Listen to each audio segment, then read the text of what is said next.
today. The fans are out to get us together too. From Walla Walla, Washington to Kalamazoo, it's a beautiful day for a home run, but even a triple's okay. We're gonna cheer and boo and raise a hullabaloo at the ball game today. The Chicago Cubs are on the air.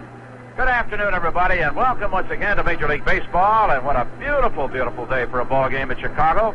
Well, and here we are on the 19th of September, and it feels like it's the middle of August or middle of July. The Cubs and the Pittsburgh Pirates going at it today in the final series of this homestand and the next to the last home series of the 1978 season. And the Bucks, of course, hottest club in the league right now. They're coming off a homestand, which they won 6 in a row. And as a matter of fact, they had to hate to leave their ballpark in Pittsburgh because there they have won 19 consecutive ball games. But overall, they've been doing well anyway, and as a result, they are very, very much in the pennant race at this late stage of the season. They are only 2 games behind the Eastern Division leading Philadelphia Phillies, while the Cubs are 8 games out. Today, it is the Candyman, tall left-hander John Candelaria, going for the Pirates against the Cubs, Rick Reuschel.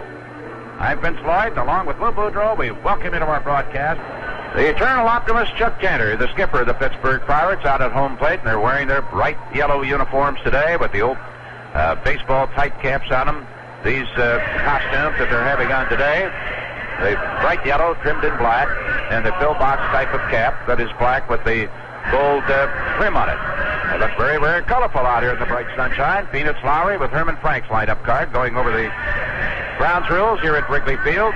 Plate umpire today is veteran Paul Pryor. Terry Tatum will be working at first base, Ed Vargo at second, and Sax Davidson, the third base umpire. For the Pirates, leading off will be Frankie Taveras. Taveras at shortstop. Omar Marino in center field, hitting second.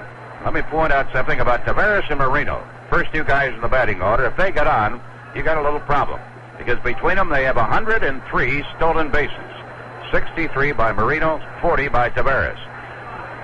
It'll behoove Rick Reuschel, if he wants to stay out of trouble, to keep those guys off. And the next fella, well, he just may be the best all-around player in baseball today, and that is Dave Parker, the right fielder, taking a dead eye on the batting championship in the National League this year. He's the leader starting today's action. And he also has batted in over 100 runs with 27 homers. And what more can you say about the next fellow other than utter his name, Willie Stargell? He'll be at first base. Ed Ott hitting 5th, doing the catching. Bill Robinson at 3rd base today. Robinson hitting 6th, and Johnny Milner will be in left field. Milner batting 7th with Phil Garner at 2nd base. Garner batting 8th. And the Candyman, John Candelaria, warming up down the right field line for his 28th start of the year. For the Cubs, leading off, Ivan De Jesus. And Manny Trillo today, with a left-hander going, is batting in the number 2 spot. Trillo at second. Bill Buckner at first base, hitting 3rd. Dave Kingman in left field, batting cleanup. Mike Bale is in right field this afternoon, hitting 5th. And Bobby Mercer with a left-hander on the hill. And Bale in right field will be in center. Mercer hitting 6th. Larry Cox doing the catching, batting 7th. Mick Kelleher is at 3rd base this afternoon. Mick batting 8th, and Rick Reuschel, 14 and 13 for the year. Now, our national anthem with Vance Fothergill.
In the first game the Cubs played this year, it was over at Pittsburgh.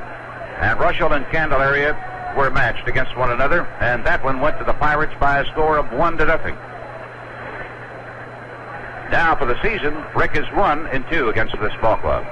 Big right-hander winds in the first pitch. A sinker that's too low, ball one to little Frankie Tavares, the right-handed hitting leadoff man, batting .281. Winds delivers a swing and a bouncing ball. DeJesus a step to his right, gets it in the second hop, and he's got him on a very, very close play. Boy, that Tavares can fly. But he has kept off the bases, and that will bring up Omar Moreno. As I mentioned a little while ago, he has 63 stolen bases for the year. He's hitting .229. Half swing, a little tap into the glove of Russell on the first base side of the hill, and Moreno is thrown out easily on a check swing. Well, that'll bring up Dave Parker. And with Parker and Stargell as hot as they are, this is one of the best 1-2 punches in the major leagues. Parker, 27 homers for the year, one of them off of Russell. But in his last 24 ball games, he has hit at a .408 clip. He is the leading hitter in the National League starting today with a mark of .323. Driven in 107 runs for the season. Big, brawny left-hander, could have had an outstanding career in football, basketball, and he certainly has to be rated one of the true stars in the game of baseball today. Takes that pitch a ball a little bit low. He's 6'5", about 230. Great physical specimen. He was out of action for a while this year with the Pirates when he had a collision with Johnny Stearns of the Mets and suffered a fractured cheekbone.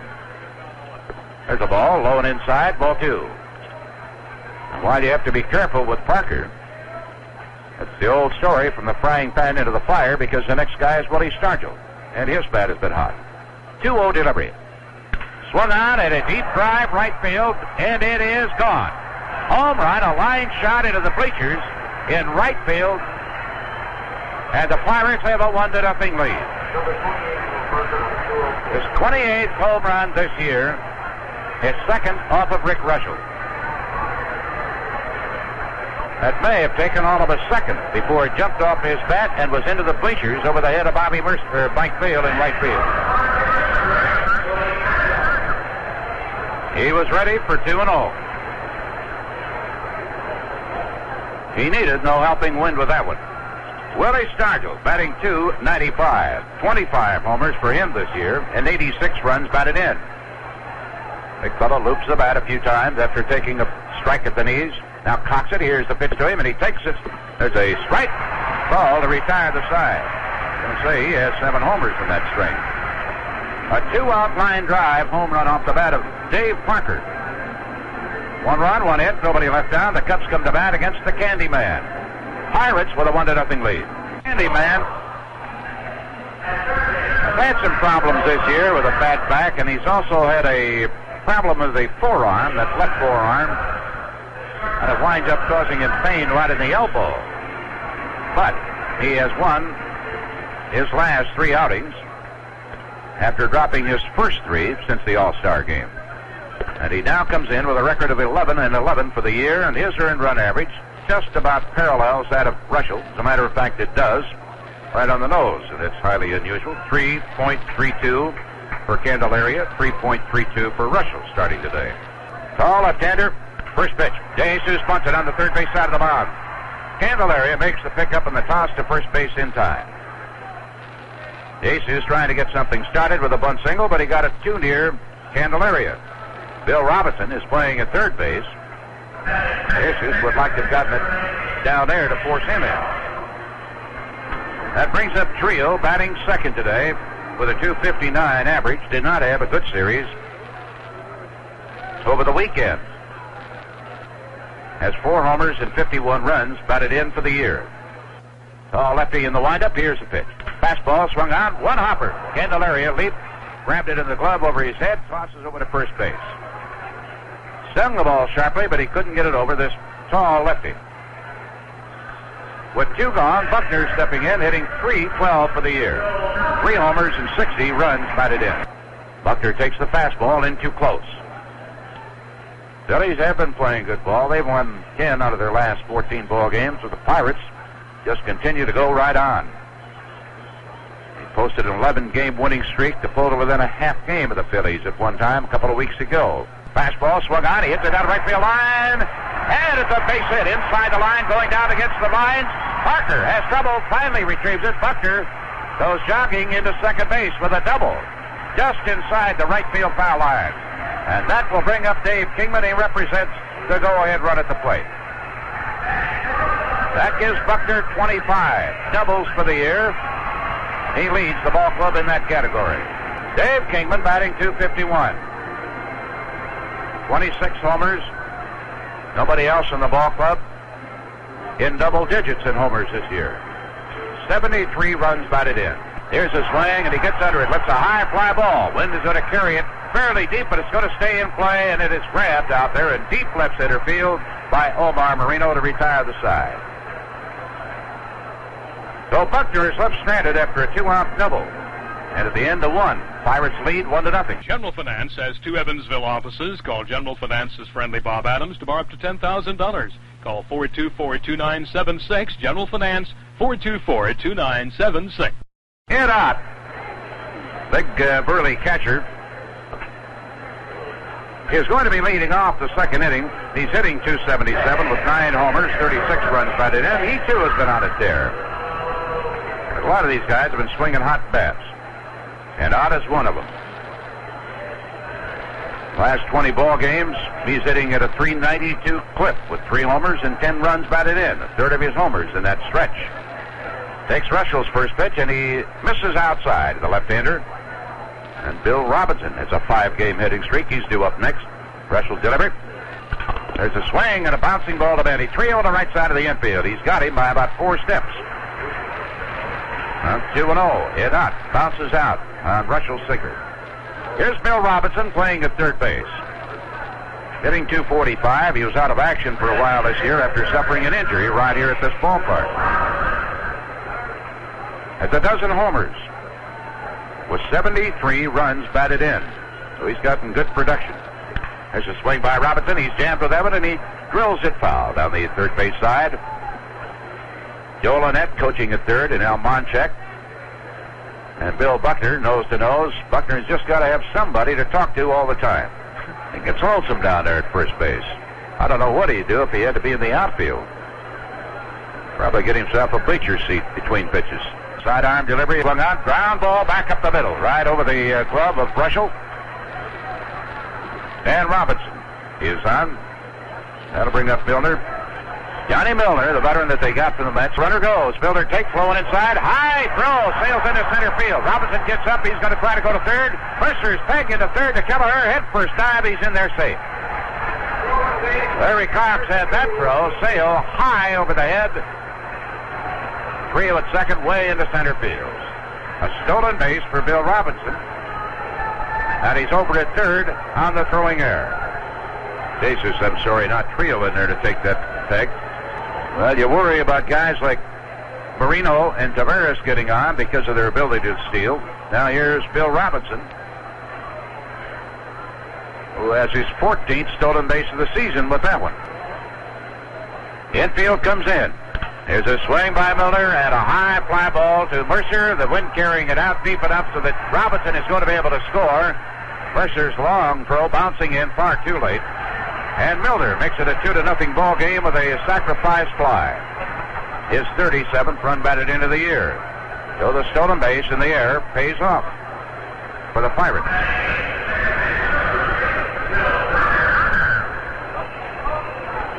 Now, Phil Garner stepping in. 9 homers, 59 runs batted in. A .271 batting average for this guy that used to be with the Oakland A's. And he had the distinction of hitting 2 Grand Slam homers for the Pirates last week and had a shot at another one. Came to bat 3 straight times with the bases loaded. 2 Grand Slammers and then a double play ball. He takes that one. It misses. Ball 1, strike 1 on him. Feet pretty close together. Garner deep in the batter's box. Wind up by Rick. Sidearm pitch swung on. That sinker hit down to Kelleher at one hop. He comes in 1 step, makes the toss over to Buckner. The side is retired. Here in this inning, a run on a single, a stolen base, an error, and a sacrifice fly. It is not earned, but it sure does count. Nobody left on. And the Cubs come to bat. Mike Vail will lead off against Candelaria. Pittsburgh 2 and the Cubs 0. He is hitting .333 with the Cubs with 3 homers and 35 runs batted in. On Fan Appreciation Day, Saturday, September 30th, and remember, over 18,000 general admission and bleacher tickets will go on sale the day of that game. On a trip to Hawaii for 2. A couple of tickets to the World Series, which unfortunately I don't think the Cubs are going to be in. Mike Vail takes the first pitch from Candelaria, and it's a ball. Candyman thought a few weeks ago that he was all through for the year. Didn't know what his problem was in that forearm, but it gave him a lot of pain right up into that elbow. And of course, he's been plagued by a bad back for the last 3 or 4 years of his young career. 1-1 delivery. And he misses with that fastball. Ball 2, strike 1. Let's take a moment for station identification. This is the WGN Chicago Cubs Baseball Network. You're in tune with WBNL, AM and FM in Boonville, Indiana, 1 minute before 2. And up in the 2-1 pitch, a curve. It's low. Ball 3, strike 1 on Vail. Vince Lloyd and Lou Boudreau here with you at Wrigley Field. Got a little bit of overcast now, but it's still hot and humid. The wind is still blowing out. Vail, with one swing of the bat, could shave that lead right in half. 3-1 pitch. Fastball. It's low and away. So Vail opens up the second inning, drawing a walk. And that'll bring up Bobby Mercer, hitting .288, but only 9 homers for the year. And 61 runs batted in. Sidearm fastball up and in on Mercer. Ball 1. 1-0 pitch.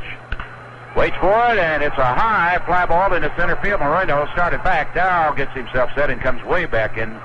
Makes the catch in fairly shallow center field. And he dug up about a yard of turf after putting on the brakes and coming back in for it. That'll bring up Larry Cox, hitting .293. A couple of homers. And 18 runs batted in. Wrigley Field has not been a happy home for the Cubs in the last couple of home stands.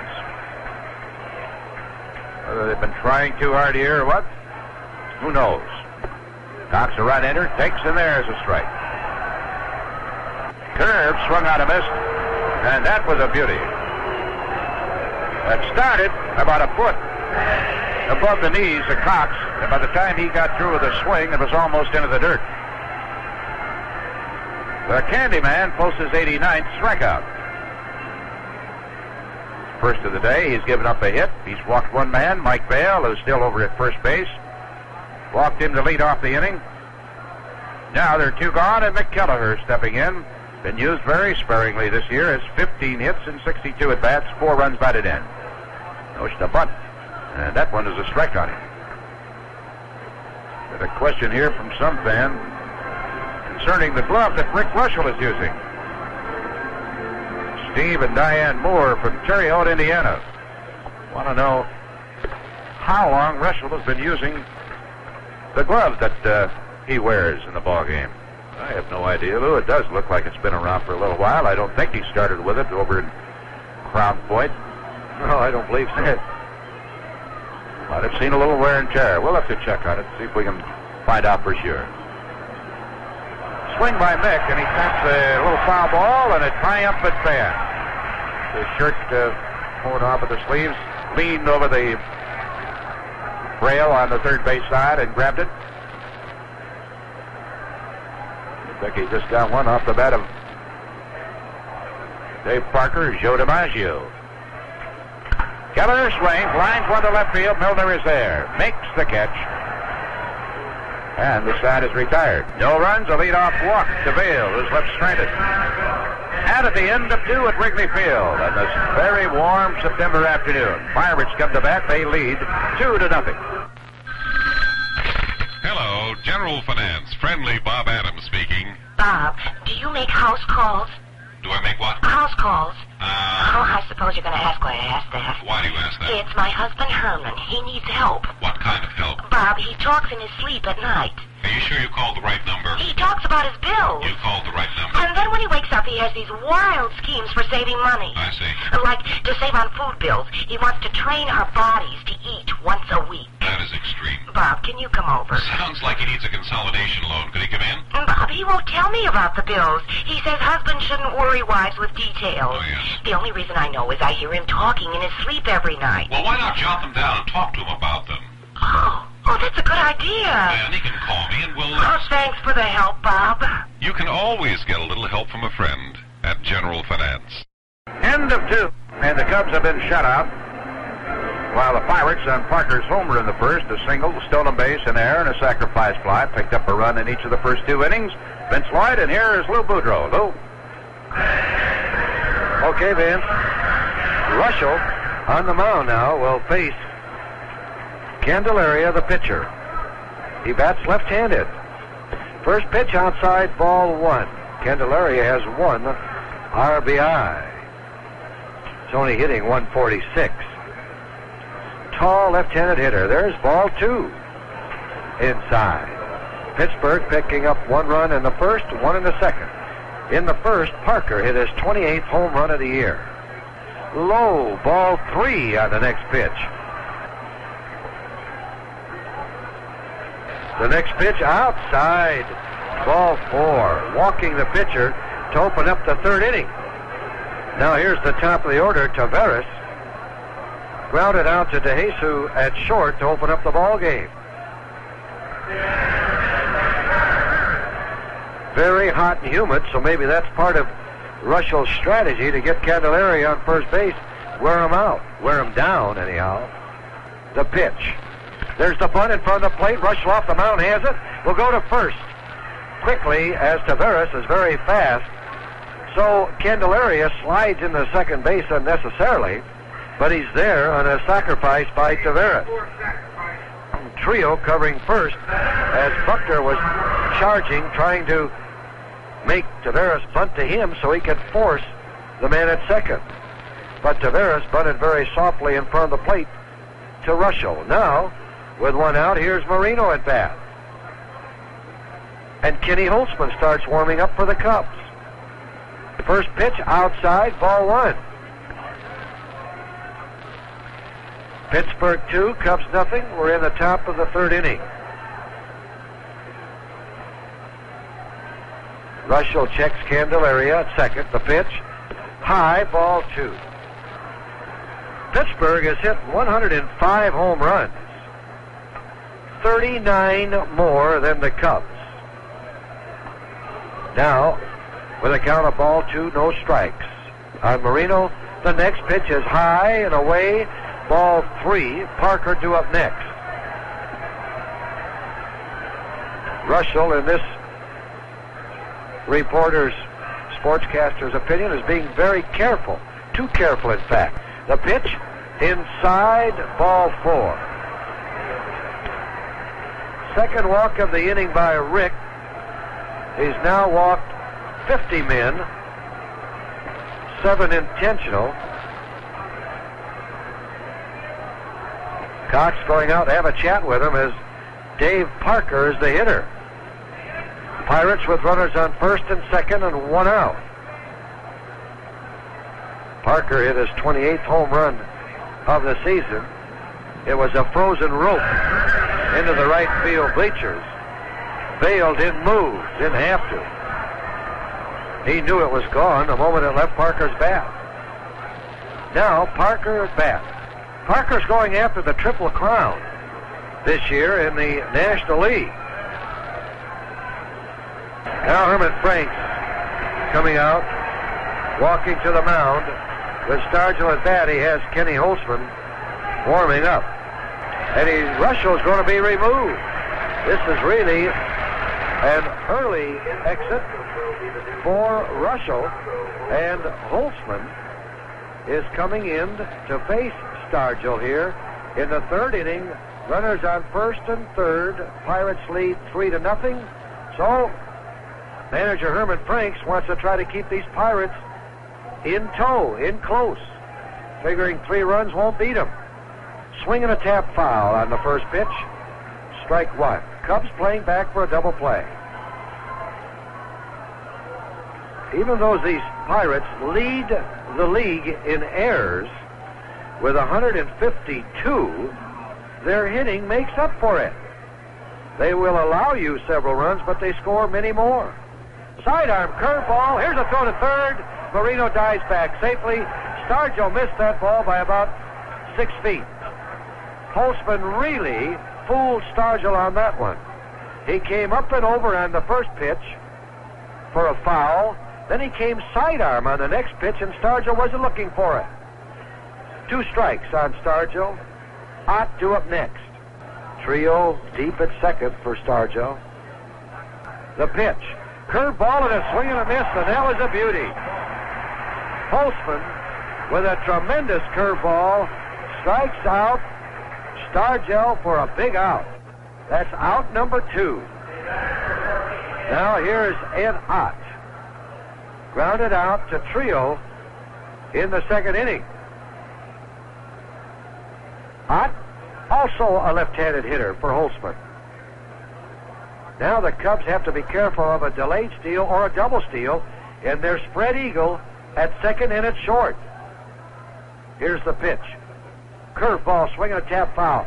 And when you're spread that far away from second base, it's very difficult to take the throw on the run as an infielder and return the throw to third, to home. And you know, with Marino on third with his speed, they're not going to try to get Parker to second. They're going to try to score Marino if the situation calls for it.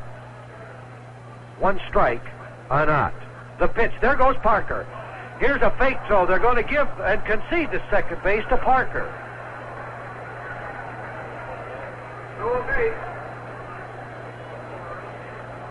Well, they conceded it. That's up to the management. I, for one, do not like to concede any base.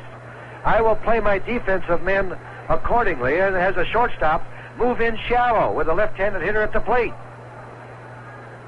But now we're hoping that Holtzman can get Ott out. 1 ball, 1 strike to Ed Ott. Holtzman's 1-1 pitch. Curveball. He falls away from it and fouls it out of play. That ball was high and inside, and Ed Ott just fell away from it and fouled it out of play. Now if Kenny can give Ott what he gave Stargell on the outside with that curveball, he'll have him in his hip pocket. Pirates lead 3-0. Runners on second and third, 2 outs. Top of the third. Here's the 1 ball, 2 strike pitch. Just a fastball. Swing and a miss as he goes after a high fastball. Might have been out of the strike zone, but Ott couldn't take that chance. So Holtzman comes in, strikes out Stargell and Ott to hold those base runners on base. In the inning, 1 run, 1 hit, 2 men left on the bases. It could have been a lot worse. So now the Cubs come to bat, bottom of the 3rd inning. Pittsburgh 3, Cubs nothing. Kenny Holtzman, coming in relief of Rick Russell, will hit. He will lead off the 3rd inning as Candelaria did in the top of the inning, and hopefully Holtzman can round the bases and touch the plate as Candelaria did. Russell walked Candelaria in the 3rd inning, and he eventually scored the 1 run. Pirates have aces on the board in the 1st, 2nd, and 3rd inning. 3-0 Pittsburgh. Holtzman is hitting .285. There's a fastball, swing, ground ball to Robinson at third. He has it. Fires to Stargell, 1 out.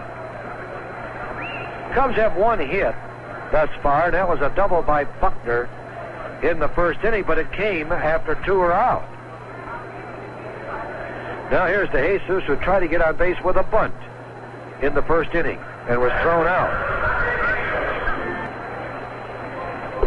First pitch is a strike call as Ivan was taking it all away. 1 out, nobody on base. Pirates play DeJesus straight away. Curveball, line drive, base hit. DeJesus has become a very fine breaking ball hitter. He singles into left field on a curveball for the 2nd hit off Candelaria. And now here's Manny Trio. Taveras tells Candelaria, if the ball's hit back to you, throw it to me at second base. First pitch. Trio swings, hits a line drive to Robinson. He caught the ball and then was going to throw it, dropped it. They complete the double play, but DeJesus should remain on first base as Stargell touches him in the ankle, the knee, and the shoulder. but DeJesus was on base. It was a line drive right to Robinson at third base. Only because it was within reach could Robinson make the play. It was hit that hard. So 2 baseballs have been hit very hard off Candelaria, and he's been very fortunate. With 2 outs and a man on first in the second inning, Kelleher lined directly to Milner. And then here, Trio lined to Robinson. 2 outs now, and here's Buckner, who doubled first time at bat. You have to have a little luck in this game, as those line drives going to one of your infielders or outfielders certainly help. There goes DeJesus. Here's a swing, a fly ball deep to right field. Well hit, going. Kiss it goodbye, a home run by Buckner.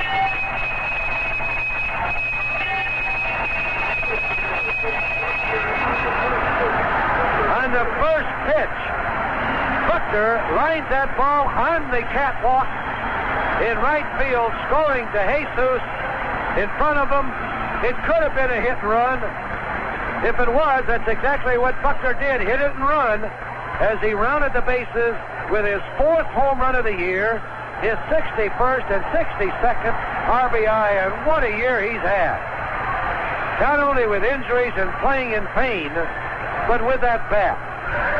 Buckner now hitting close to 315 or more. First pitch to Kingman popped up as he was trying to tie this ball game up. It's 3-2 Pirates. Tavares has the pop-up for the out. But in the third inning, the Cubs come up with 2 runs. A 2-run home run by Buckner to come within 1 of the Pirates. It's Pittsburgh 3, Cubs 2. General Finance has 2 Evansville offices.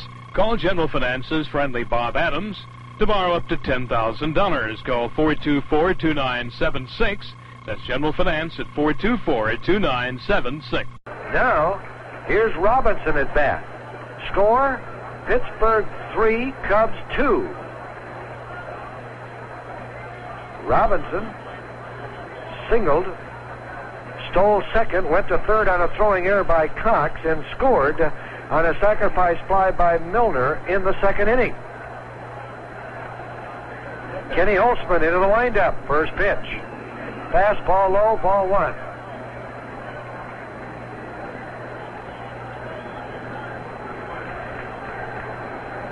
Whitson, a right-hander, warming up in the Pirate bullpen. There's one inside, ball 2. So maybe Candelaria is not throwing like Tanner or Sherry, his pitching coach, would like. Pop foul, out of play. Let's pause 5 seconds for station identification. This is the WGN Chicago Cubs Baseball Network. And this is WBNL AM and FM in Boonville, Indiana, 2:30.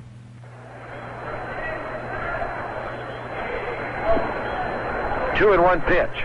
Oh, dear, he got a hold of that fastball. That one's up in Milwaukee. Kiss it goodbye. Now you know what I meant when I said let's get hot out. We don't want Robinson to hit against the southpaw. I don't care who he hits against.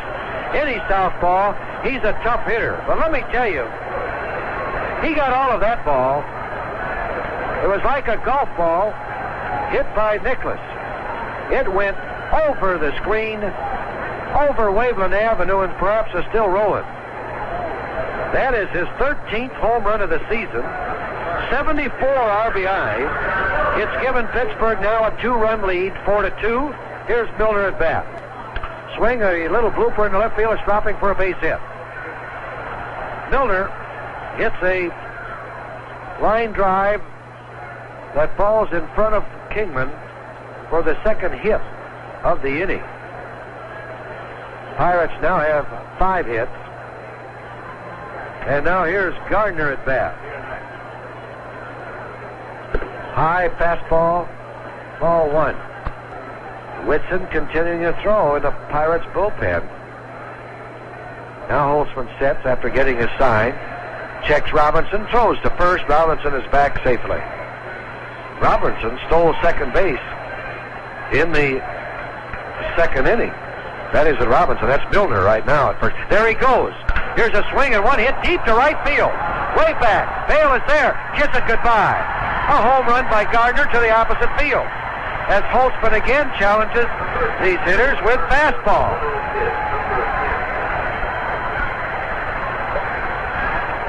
Gardner now with 10 home runs, and he's been on a home run binge. He now has 61 RBI. 3 runs in here in the 4th inning. It's now 6-2 Pirates, and Candelario will bat for himself. Whitson will sit down.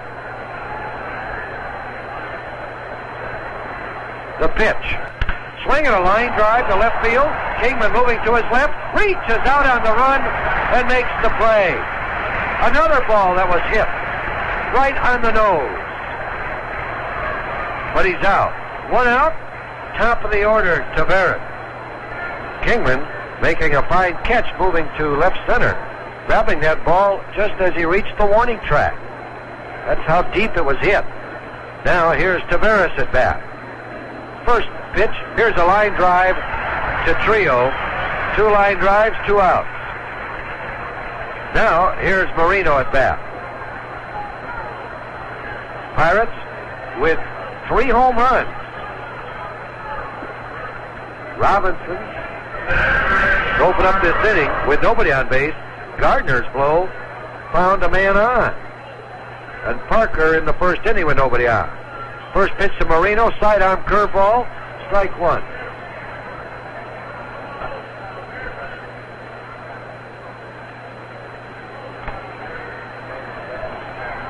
Another curveball, that one didn't break. 1-1 to count. 2 outs, nobody on base. Pirates 6, Cubs 2. We're in the top of the 4th inning. Curveball inside. Ball 2. Strike 1 now to Marino. Holtzman gets his sign from Larry Cox, his catcher. The pitch on its way. Fastball knocks Marino down. It's 3-1. And it wasn't a knockdown pitch. With a count of 2-1. Marino back in the batter's box. The pitch. Low as he let up on that one. Marino walks. First walk issued by Kinney. And now, here's Parker at bat. He had a home run in the first inning off Russell. And then he singled off Rick in the 3rd inning. He has 2 for 2. He's now raised that batting average up to .325. Of course, leading the league. Marino with 63 stolen bases. There he goes, swinging a ground ball foul into the Pirate bullpen. Marino was off toward second base. He has 63 stolen bases. He's been caught stealing 16 times. He's hitting .229 with 108 hits. 1 strike. There he goes. Here's the pitch out. Throw to second is high. Trio leaps and Marino is safe with his 64th stolen base of the year. And of course, this gives Big Parker another chance to add to his RBIs, which he has 109 at the present time. 1 ball, 1 strike pitch. Here's a swing and a miss on a sidearm curveball of Holtzman's. He has a very fine curveball. But in my opinion, he's been afraid of throwing it to right-handed hitters. And with that kind of a curveball, if he keeps it a hard, fast curveball, it's very difficult to pick up and hit in the air. Marino with a lead at second base. The pitch now to Parker. Swing and a miss on a good fastball on the outside corner. 3 strikeouts for Holtzman. But in the 4th inning, 3 runs on 2 home runs. And Gardner's home run found Milner on base. 3 hits, 1 man left on the base path. Cubs come to bat in the 4th inning with Vail, Mercer, and Cox to face Candelaria. It's Pittsburgh 6, Cubs 2.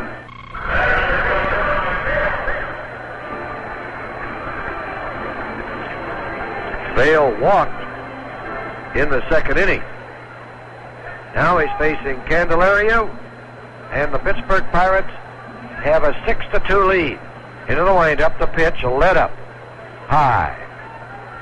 Whitson once again starts throwing in the Pirates dugout, so Tanner will try to coax 5 innings out of Candelaria. There's one hit deep into the corner. Base hit. Off the wall. Milner plays it perfectly to hold Vail at first. The ball was hit so hard at a line drive, it hit the wall, and Milner played it perfectly, and now here comes Tanner out to talk to Candelaria. There must be something wrong with Candelaria, whether it's his arm or his back, we don't know. We may find out if he's removed, but Vail opened up the 4th inning with a single, and I don't know whether Tanner's going to take too much chance with Candelaria, even though he has a 6-2 lead.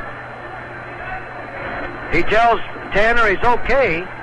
Tanner's returning to the dugout, so he's going to let him face Mercer anyhow. Mercer flied out to Marino in center field, first time at bat.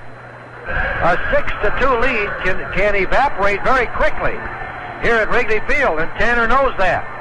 He had a 3-0 lead going into the bottom of the 3rd when Buckner hit his 2-run home run. Fastball for a strike call, and that was the best fastball Candelaria has thrown today. The pitch. Curveball swing, a ground ball. Gardner dives, he has it. Forces the runner at second base. A great defensive play by Gardner, as that ball looked like it had base hit written all over it, going into right field. But the second baseman dove and then wheeled and turned and threw to Taveras to force Vail. A very fine defensive play by Gardner. Let me tell you, after diving for that ball, in no second at all, he was up on his feet to force Vail at second. First pitch to Cox, popped up over the shortstop's head. Taveras is there waiting. He has it for the out.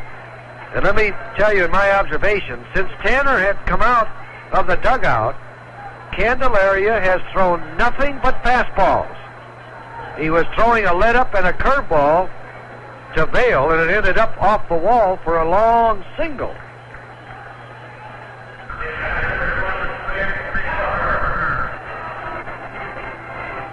Now here's Kelleher, who lined to Milner in left field, his first time at bat.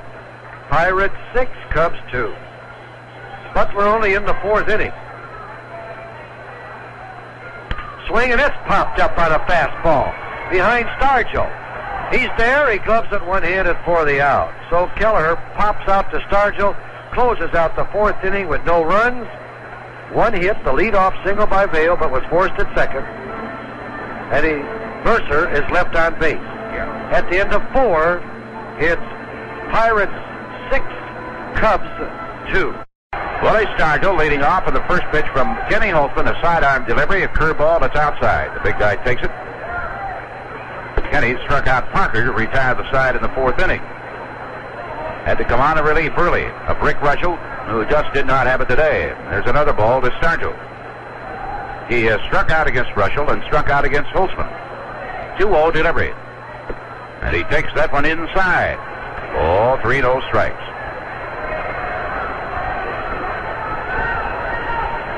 When Kenny came out of relief in the 3rd, he faced a real jam. Runners at 1st and 3rd, one away. And he had to get Stargell and Ed Ott, and he did it with strikeouts. 3-0 pitch. That's too high, ball 4. Nowhere near the strike zone. So 4 pitches in the 5th inning, and he issues a base on balls to Stargell, and now faces Ed Ott, whom he's fanned in the 3rd to retire the side. After that excellent job in the 3rd inning, he led off the 4th with Bill Robinson hitting a fastball 300 miles out of the ballpark for a homer. Gave up a single to Milner, and then Phil Garner drilled a home run into the seats in right field. With 3 hits, in 3 runs off Kenny in the 4th after doing a brilliant job of retiring him in the 3rd inning. Left-hander in, he swings at a let-up. Bounces it to Buckner, could be 2 the hard way. 2 to Jesus, back to Holtzman. Nope, not quite in time. They can't get him. But a forced play on Stargell puts it out on and brings up Bill Robinson, who has a single and a homer so far today. Has scored 2 runs. It was not any tailor-made double play by any stretch of the imagination. And the runner, Ott, had Holtzman beat getting to the bag at first base. Another southpaw, Dave Geisel, now throwing in the Cub bullpen.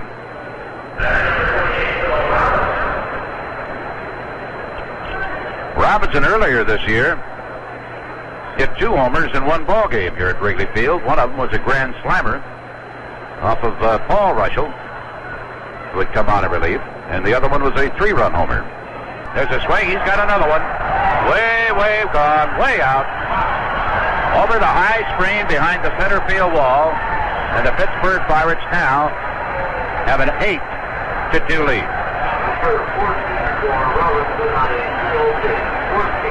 Got behind on him, 2-0, and he really walloped it. Let me tell you, when he hits them like that, all you do is wonder how far it is going to be out of the ballpark, not whether it's going to be out. So he has his 13th and 14th homers of the year here this afternoon. Herman Franks is coming out. He's going to make a couple of changes. Dave Geisel is going to be brought in. Ed Putman is warming up, and he will be going in to replace Kelleher at 3rd. Putnam will bat in the number 9 spot in the batting order and lead off for the Cubs in the bottom of this inning. Dave Geisel, a rookie who was up with the ball club earlier this year, then sent down to Wichita and recalled with the other fellows like Sember, Putnam, who's back at 3rd base right now for Kelleher. He faces left-handed hitting veteran Johnny Milner, who drove in a run with a sacrifice fly in the 2nd inning, then singled and trotted around the bases when Phil Garner homered in the 4th. 4 home runs so far by the Pirates today. Fastball, he takes a strike away right at the letters. And the earned run averages are going to be soaring again as far as the Cubs are concerned. Russell, 2 1/3 innings, 3 runs. There's a swing, and he hits one high and deep to center field, but it may stay in the park. It will. Mercer is there, makes the catch in deep right center field. 2 gone. And here's Garner. Got his 10th home run of the year in the 4th, bringing in Milner. It has not been a good afternoon through the first 4 2/3 innings as far as the Cubs are concerned. But Candelaria has not been all that impressive either. However, he now has himself an 8-2 lead. First pitch was a strike to the right-hander. Fastball by Geisel, swung on, ground ball, deep in the hole. Here's De Jesus, long throw, and Garner is out of there by a step and a half to retire the side. 2 runs. 1 hit. Robinson's 2nd homer of the day and his 3rd straight hit of the afternoon. Nobody left on the bases. The Cubs come to bat at Wrigley Field with Putman to lead off, then the top of the batting order, and the Pirates out in front 8-2. Putman hit well over 300 for the Cubs down to Wichita. He's do the catching for you. They've used him at first base. Now he's playing at 3rd base here this afternoon. And with the Cubs, 5 for 17, a .294 average with 3 runs batted in. He'll be followed by the Jesus trio, and the Cubs need a whole flock 4.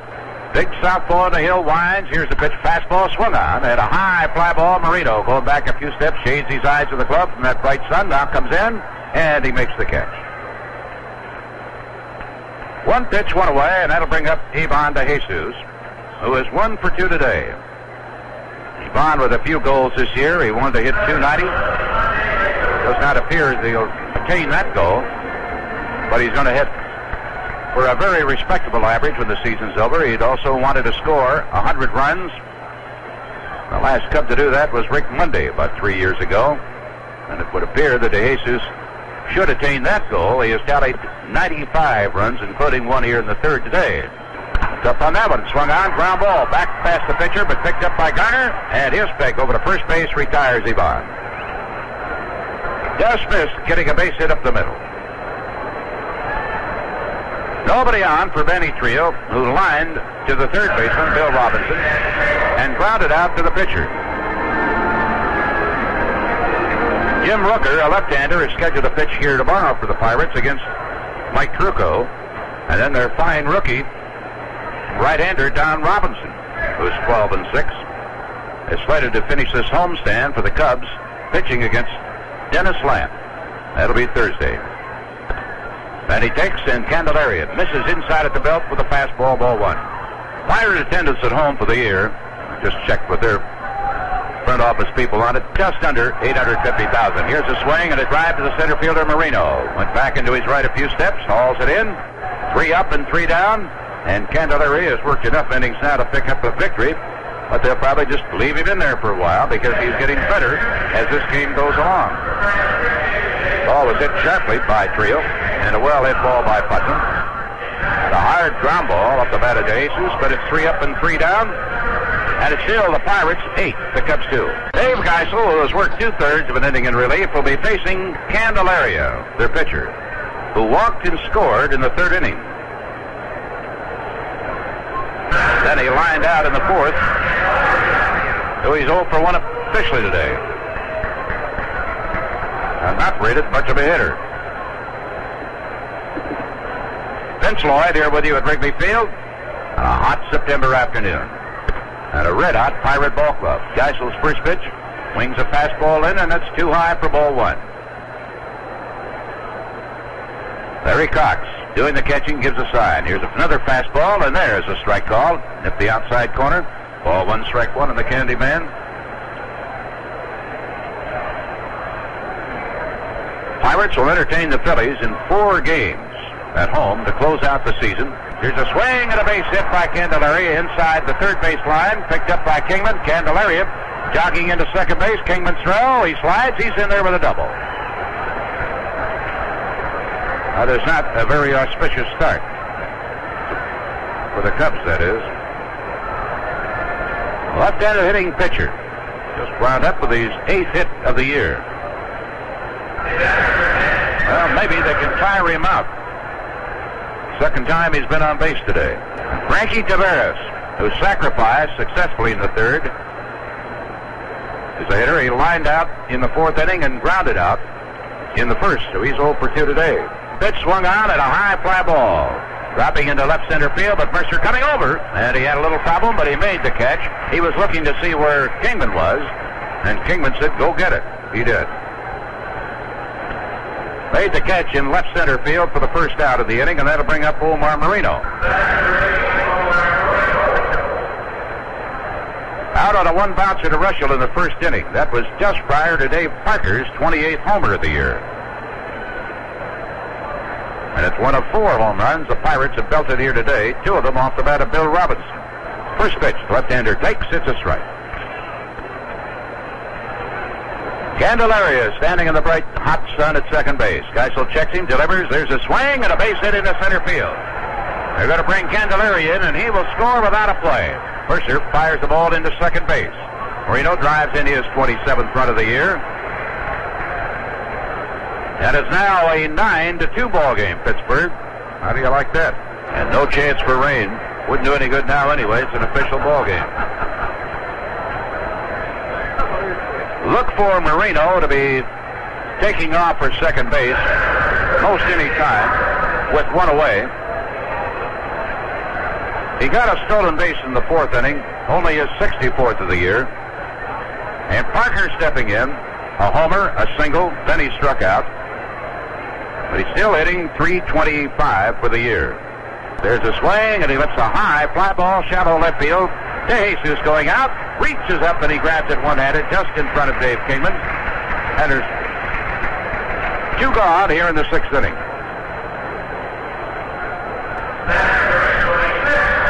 Marino not going yet, and Stargell stepping in. But on with a walk, and is struck out twice.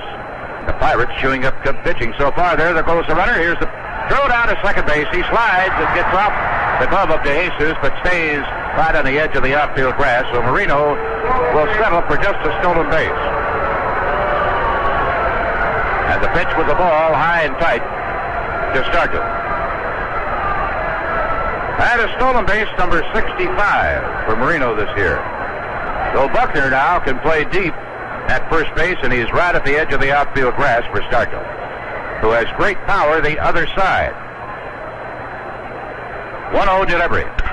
Pitches him away, drives it into center field, and it's in front of Mercer for a base hit. Here comes Marino around third, and he will score without a play. The second run of the inning makes it Pittsburgh 10 and the Cubs 2. Willie Stargell has just batted in his 87th run of the year. Drove the pitch away from him into straightaway center. Bill Berg here along the side of us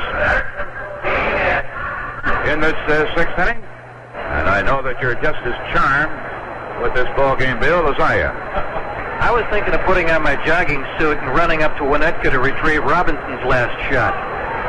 Maybe too late. It may be out of Illinois and into Wisconsin by now. Oh, I tell you, they are really teeing off, aren't they, Vinny? That is pathetic.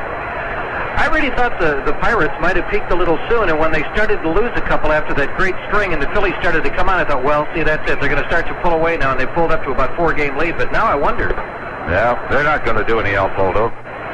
He swings and misses that one. Manny Cioni, right-hander up from Wichita, is throwing down the Cub bullpen.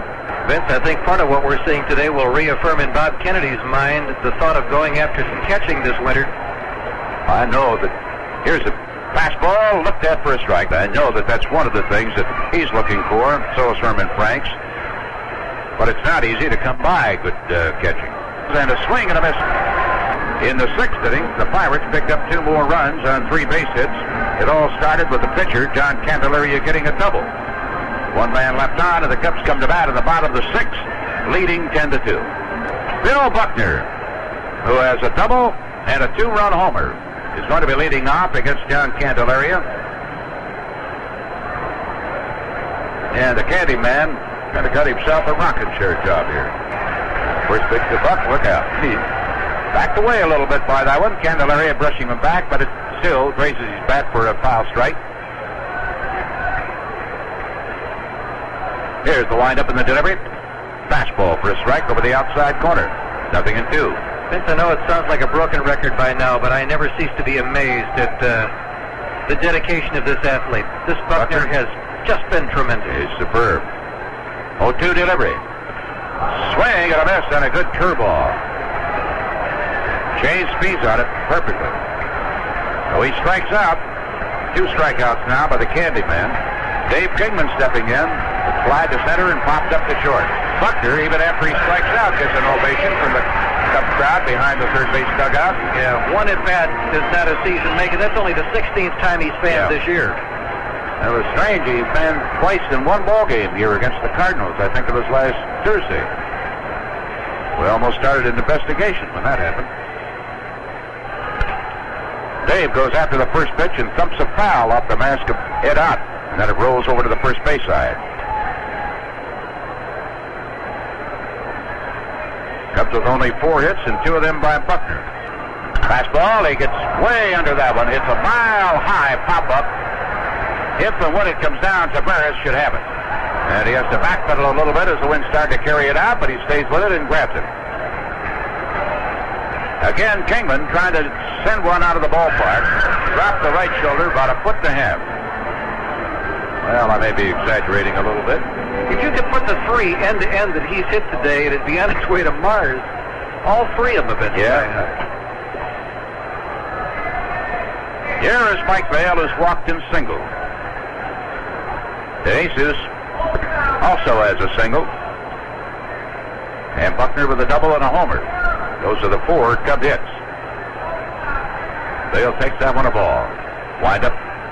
Candelaria lets up. It's a little high. 2-0. Cubs were in it. 3-2 at the end of 3 innings of play.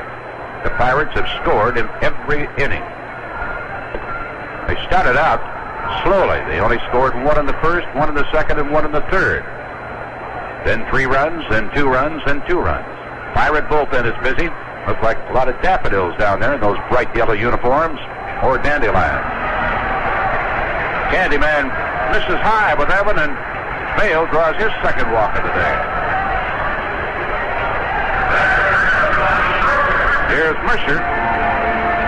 Popped up in shallow center field. Did a hard smash to the right side his last time at bat, and Phil Garner made a beautiful diving stop towards first, knocked the ball down, threw to second to force Spike Vail, robbing Mercer of a base hit. And blunting the opening of that inning. Here's a check swing and a bouncing ball. Candelaria back. He's got it. Throws to first base, and a fine play by the Candyman.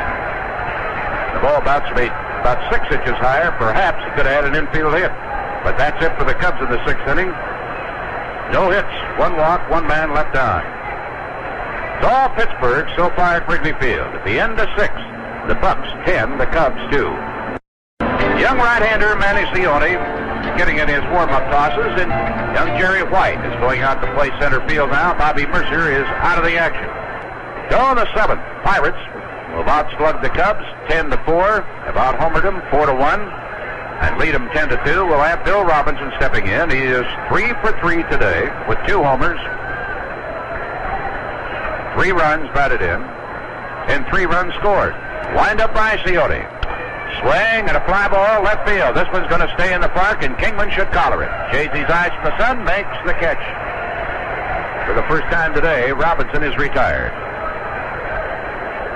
That brings up Johnny Milner. Drove in a run with a sacrifice fly, singled in the 4th inning, and tallied on Phil Garner's homer. Then against Dave Geisel, the Cubs' 3rd pitcher of the afternoon. He was retired on a deep drive to Mercer. Cubs now with Kingman and Vail in the corners of the outfield and Jerry White in center. Buckner, Trio, DeJesus, then Putnam in the infield. Larry Cox and Cioni, the battery. First pitch is a ball to this left-hander.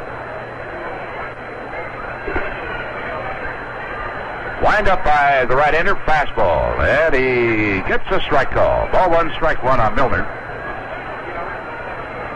So officially, this left-hander 1 for 2 today.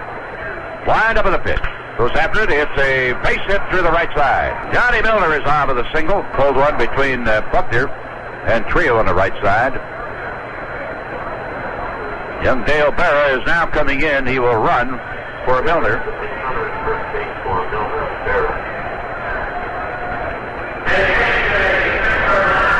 Very likely stay in, play at third base. Sonny Yogi Berra over at first base. Garner, a home run today with a man on in the 4th inning. Takes the first pitch, a ball, and he is 1 for 3. Delivery, swung on, hard ground ball to DeJesus, should be a pair. Over to Trio for 1, they get the double play. They didn't go after 3-0, and he grounds into a double play to retire the side. The Cubs 144th of the year. No runs, 1 hit. Nobody left on. Time for the 7th inning stretch, with the Pittsburgh Pirates shut out in the top of the 7th inning. The first time today they have not scored, but they still lead 10-2. Looks like Candelaria is going to wind up with his 3rd win of the year against the Cubs and his 12th win all told for the season. Woodson, of course, is not the workhorse of the Pirate Relief Corps. That medal belongs in the shoulders, slim though they may be, of Kent Jacoby, who has already appeared in 83 ball games. Probably won't see him here today. Whitson, a right-hander delivering, and Larry Cox takes the fastball high for ball 1. Whitson's ERA 2.62. Been in 40 games. A little over 68 innings and given up 56 hits. 2.62 earned run average. There's a swing by Larry, and he loses the bat as it winds up in front of the screen behind the plate, and the ball winds up in foul territory out of play. Ball 1, strike 1 on him. Cracked his bat apparently. No, he just wants to towel it off. Say this, Lou, the day off did not help the Cub pitching and certainly did not hurt the Pirate bats. No, it didn't. I think the Pirates enjoyed it a little more than the Cubs. This will give them their 7th straight win. And, of course, keep the pressure on the Philadelphia Phillies. We'll be up at Montreal tonight. 1-1 pitch. Cox goes after a fastball, fouls it back out of play. Ball 1, strike 2. The Phillies are to have Phil Ruthven, who's 14-10, going against a young man from the Chicago area, Scott Sanderson. Made his major league debut right here at Wrigley Field for the Expos about a month or so ago. Scott is now 2-2 with Montreal. There's the ball, a little bit low, 2-2. They did not score in the 6th inning the first time today. They've been shut out. Larry is fanned and popped up to the shortstop. Now he's facing a right-hander for the first time today. Here's the windup by Whitson. That ball tailed outside. 3-2 on him. It'll take some kind of a miracle rally, or 2 or 3 rallies, for the Cubs to get back into this one. 3-2 pitch. Fastball, he lost him, ball 4. That is the 3rd time today that the leadoff man for the Cubs has reached. Mike Vail drew a walk leading off the 2nd inning. When the side was retired, he was still at first base. Mike led off the 4th inning with a single and then was forced on a fine play by Garner on a ball off the right of Bobby Mercer that appeared to be headed into right field. Jerry White, batting for the first time today, takes the ball. Jerry with the Cubs hitting .270 with 31 base hits. Fastball swung on, ground ball, Garner has it, goes to second for 1. Here's the relay, not in time. It takes some doing to get Mr. White out on a double play. Cox is forced.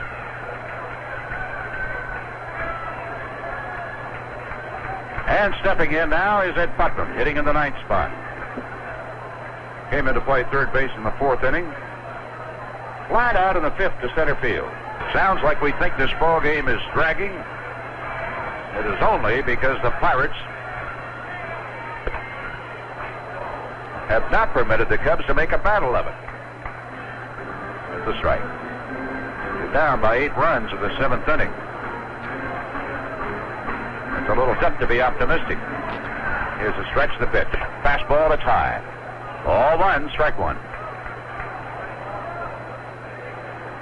Whitson has done a good job for him as their middleman this year. And the relief work that Jacoby has done has just been outstanding. He was overshadowed last year by presence of Gossage, Jerry Forster. He takes, and there's a ball in too close, 2-1. Gossage, of course, now with the Yankees, and Forster over with the Dodgers, and it may be that those two will be competing against one another this year.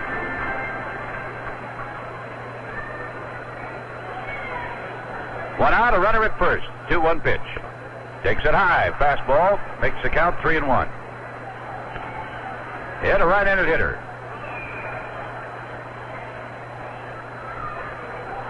Had to study the sign of Joe Malpatano for a long time before he got in the batter's box. They are not holding Jerry White on at first base. They've got themselves an 8-run lead. Here's the pitch, and he takes ball 4 too high. Well, Whitson trying to help the Cubs. That's the second walk he's issued here in the 7th. And we now have Iman DeJesus stepping in. A single and a run scored in the 3rd inning came in on Buckner's 4th homer of the season. Last 37 ball games, this ball club, Pittsburgh, has won 29 and lost only 8. In one stretch, of course, they had won 11 in a row, and it pulled to within a half game of the Phillies. Then they dropped 4 games out. Now they're back to within 2. 0-1 pitch. Swung on at a high pop-up. The first baseman Stargell under it, behind the bag at first, or just down the line, and he makes the catch in fair territory. So after the walk to Putnam, DeJesus goes after the first pitch, and they're 2 away.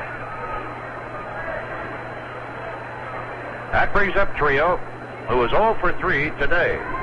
He was 0 for 10 against the Cardinals over the weekend. See if he can come out of his little slump here. Here's a stretch that he levied. Trio swings and a drive into right center field. That's going to bring in at least one run. Cutting it off is Omar Marino. Putman will stop at third. Runner goes into second base. It is now a 10-3 ball game, Pittsburgh. Jerry White scoring easily as Trio ends his little slump with a double into right center field, driving in his 52nd run of the year. First hit of the inning.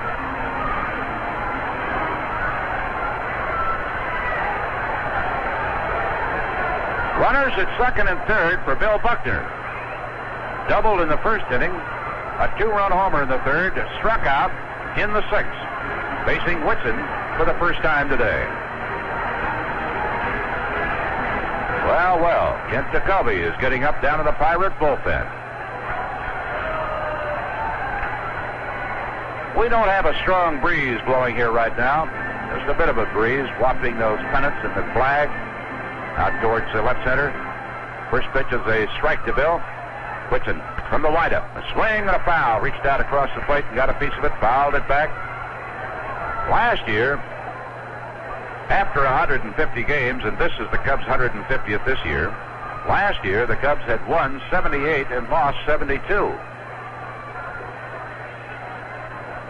A loss today would leave them 74 and 76. But with a better record a year ago, there's a swing and a ground ball back up the middle. Off the glove of Carter. Here comes Putman around the score. Here comes Trio to the plate. And the Cubs, on Buckner, single off the glove of the second baseman, pick up their second and third runs of the inning, and it's now a 10-5 ball game. And Dave Kingman, the batter.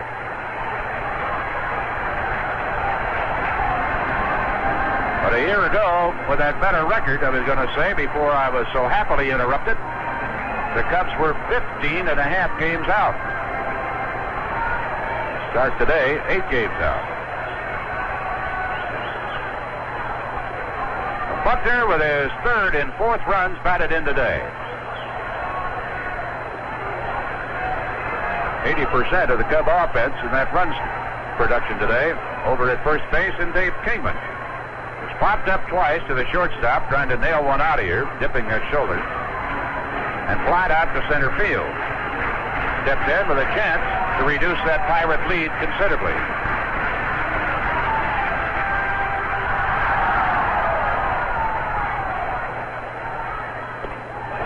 Whitsen's first pitch, he wanted to nail one out of here. That is strike one. While Parker is way off the right field line, there is a big hole between him and the center fielder, Marino.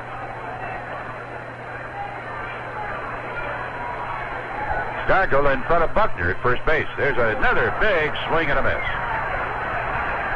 Got a hole in his bat. He had a tremendous rip at that one. He is now standing in shadow at home plate. 2 out, runner at first, Whitsen's pitch. Swung out. He nailed it. High and deep. Let's see, tell ya. Way back onto the center field carpet of the bleachers. It is now a 10-7 ball game.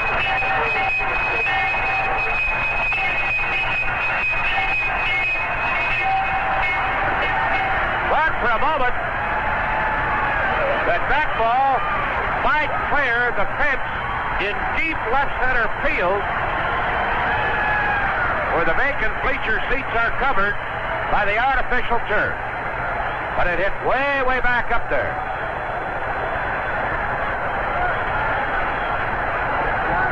King Kong finally nailed it.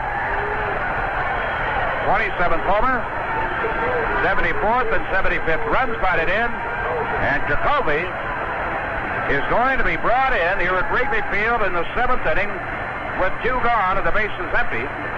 And it is now Pittsburgh 10 and the Cubs 7. Kent Jacoby.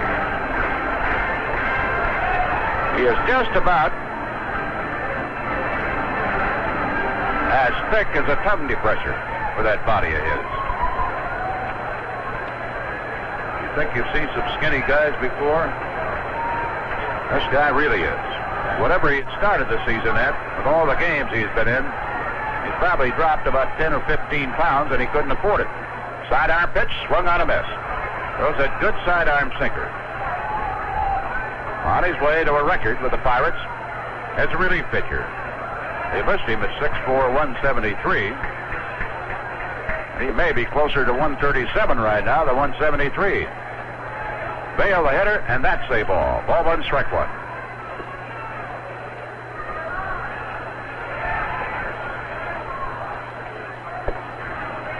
Shelby delivers, and Vail looks at a strike. 1-2. Whether the sun is shining or whether you're playing at night under the lights, this guy always wears the sunshades, protect sensitive eyes. 1-2 delivery. Sidearm pitch. Sinks a little low. Ball two, strike two. Just missed. You talk about saves. You're talking about this guy in the Pirate bullpen.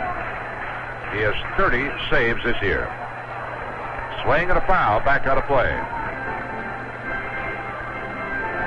And his 84th appearance of the season. Earned run average 1.90.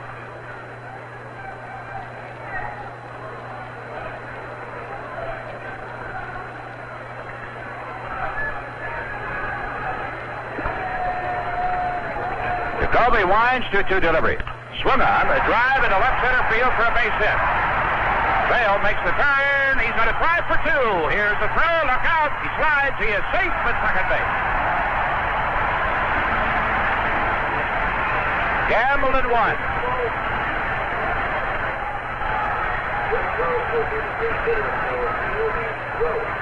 Manny Cioni is due to bat, but Greg Gross will pinch hit for him. Still two gone.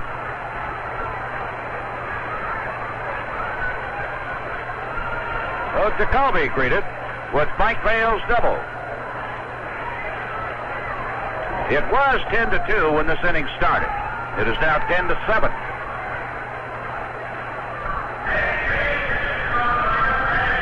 And Gross, batting .269 for the year, is going to be the batter as a pinch hitter.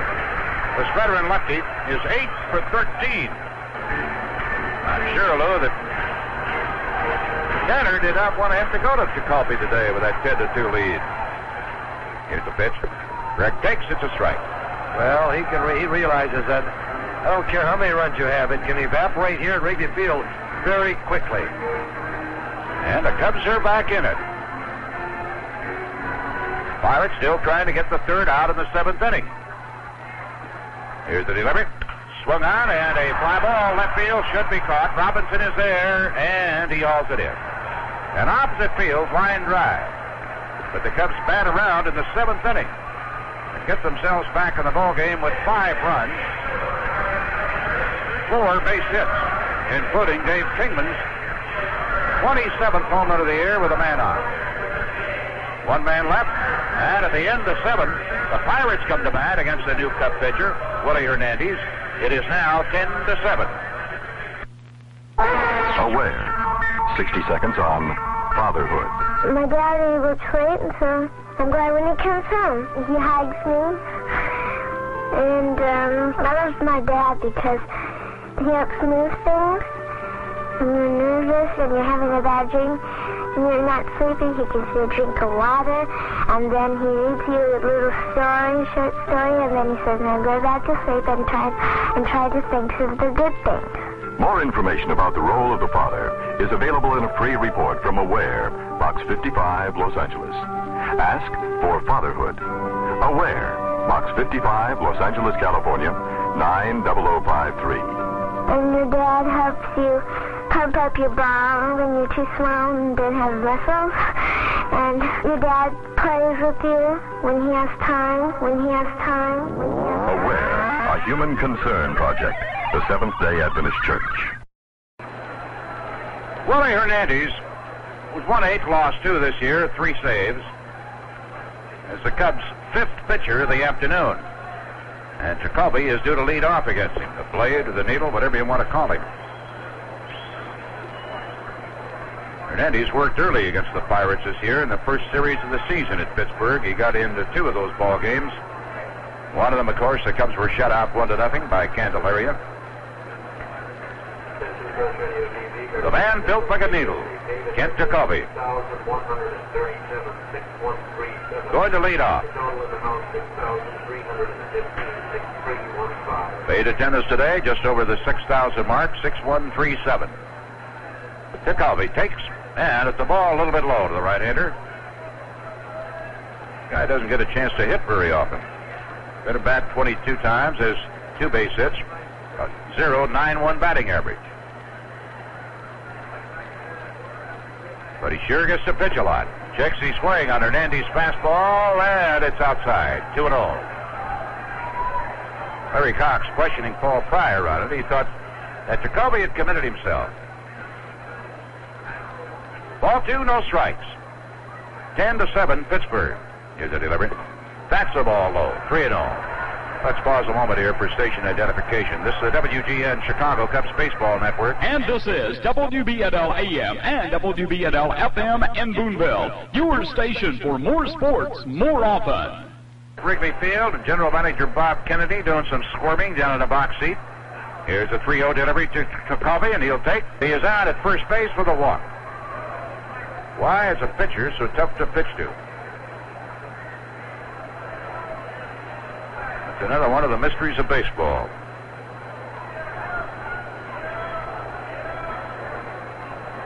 You figure that's an automatic out.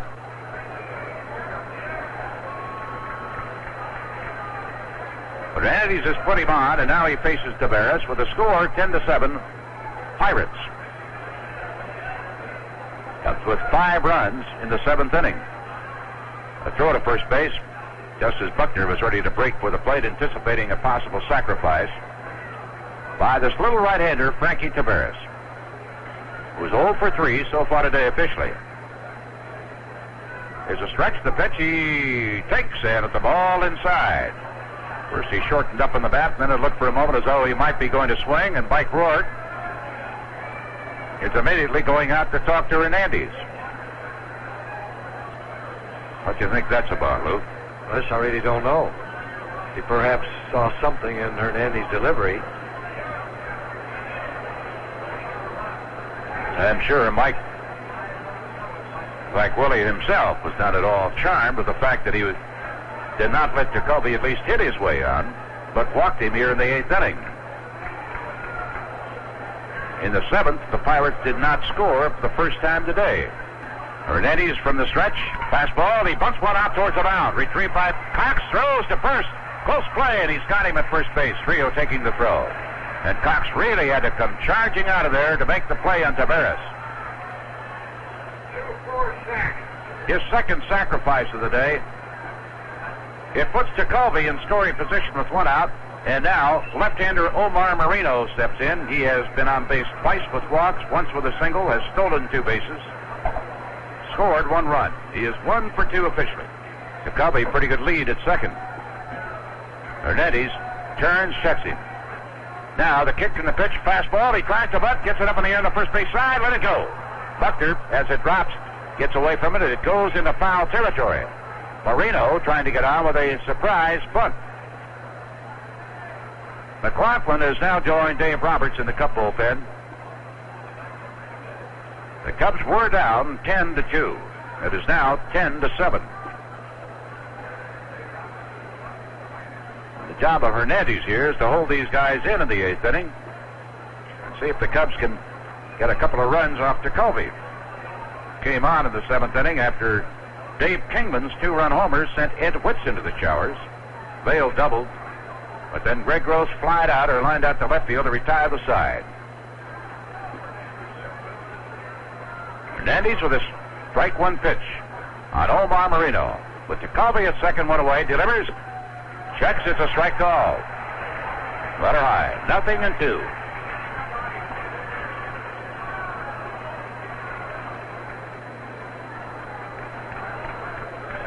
Marino, a tall, slender left-hander. No, he's slender. He looks heavy alongside of Jacoby. There's a runner at second base. Hernandez ready. Here's the kick. The pitch swung out of it. That ball broke sharply just as Marino cut over it. So he strikes out. Now, can he get Parker? Parker homered his first time at bat today. That was off Rick Russell. His second homer off Rick this year. Then he singled in the third and set Rick to the showers. That single drove in John Candelaria, who would walk to lead off the third. And he struck out against Kenny Holtzman in the fourth inning and popped up against Dave Geisel in the sixth. So he's 2 for 4 today.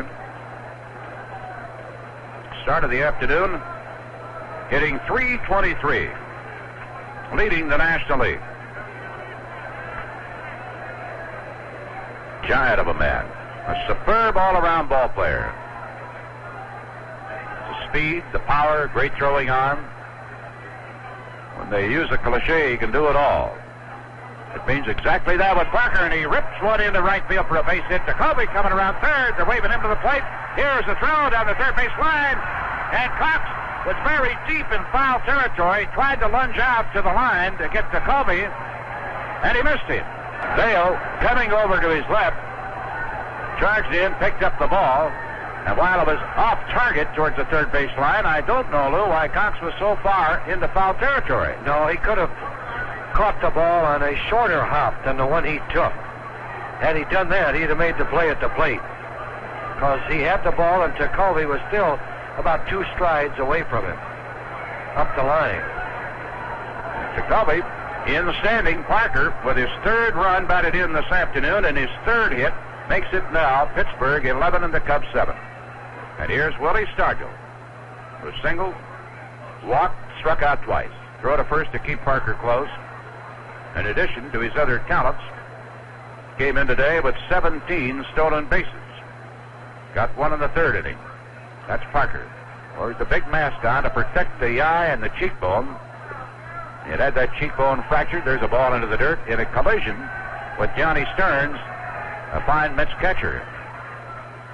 They were fearful for a couple of days that he might have suffered permanent damage to an eye, but fortunately he did not.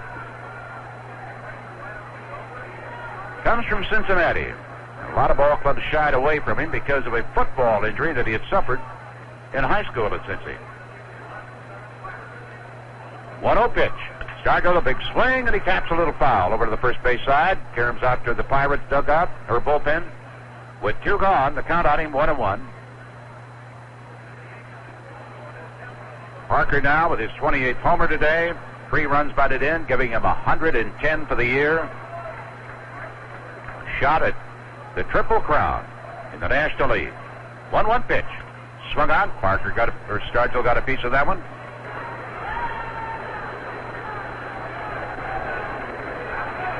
Hernandez looks at first. 1-2 pitch. Full curve. Strike.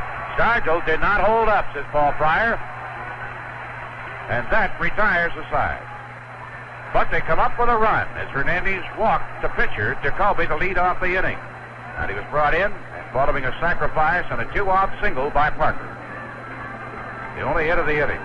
1 man left on, and the Cubs come to bat in the bottom of the 8th at Wrigley Field. With the score now, Pittsburgh 11 and the Cubs 7.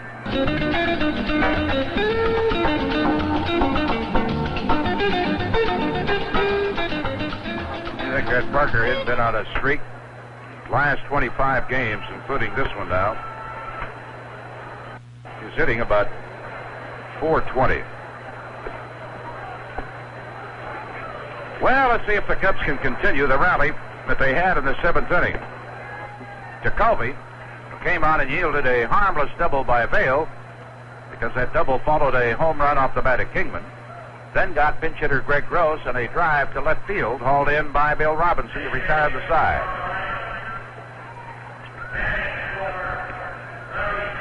Dave Rader is now bat for Larry Cox.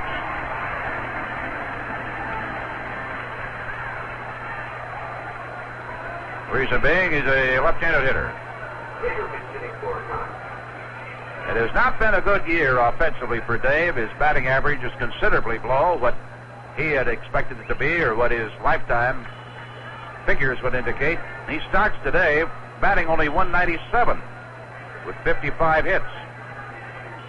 Of course, a couple of them have been memorable. One was a pinch hit grand slammer, and the other one was a shot off the wall against the Cincinnati Reds with 2 out of the 9th inning that gave the Cubs a most dramatic come-from-behind victory. Nobody on, nobody out. Cubs in the 8th. Here's the windup and the pitch.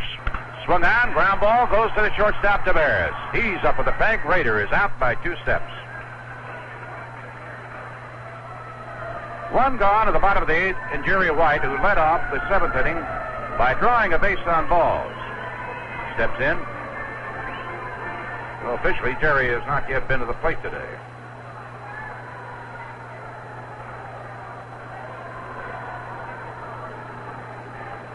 Akita, who was to be on the ice with the Blackhawks this morning, was also supposed to be back out there this afternoon. Glad to hear the great veteran is going to be back with him.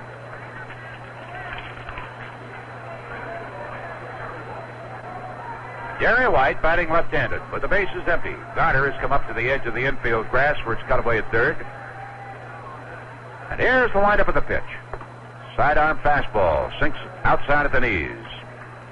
0-1.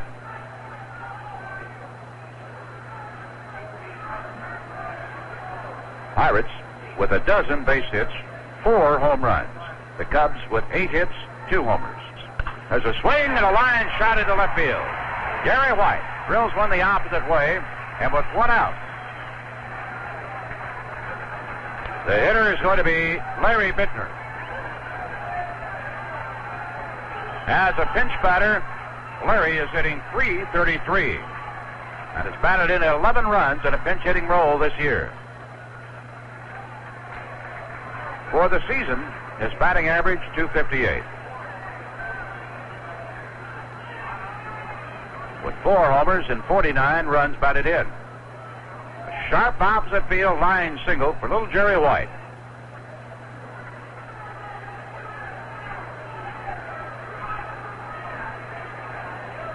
Bittner batting in the 8th spot of the batting order at Putman.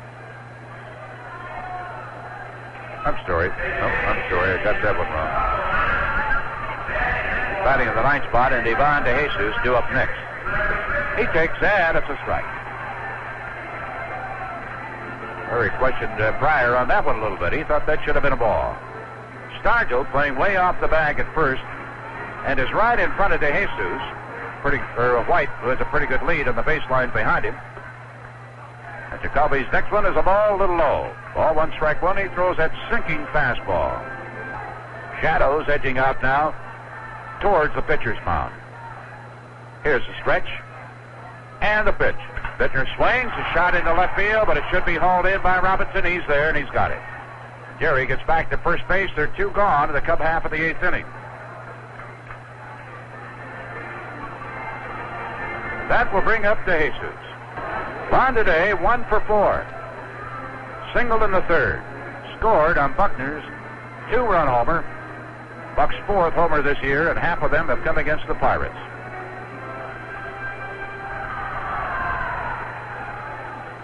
(11-7) Pittsburgh. Pirates shooting for their 7th straight win. Stretch the pitch. And Ivan takes the ball outside. Trio due up next.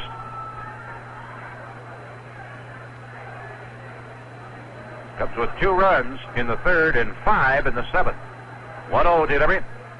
Swung on, ground ball. Shortstop to his left, can't get to it. White will have to stop at second base as Marino, the center fielder, charges in a hurry. Taveras scooting towards second, just couldn't quite get to it. And Ivan has his 2nd hit of the day. That brings up Manny Trio. And he needs to get on to bring the tying run to the plate. The Cubs, their 3rd hit off the ace of the Pirate bullpen. Trio doubled in the 7th inning off Whitson. Drove in a run. Then he scored on Buckner's single. And Buckner scored on Kingman's 27th homer of the year. That brought on Jacoby. First pitch, swung on and fouled, sharply back out of play.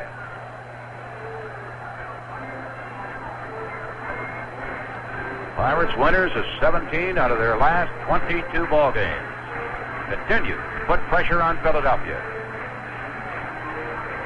And the Cubs continue to put pressure on the Pirates here in this 8th inning. 0-1 delivery. He takes it high. Ball 1, strike 1.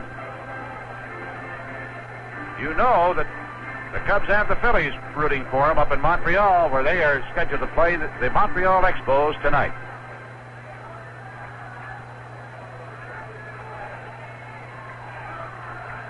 They'll be ready. 1-1 delivery.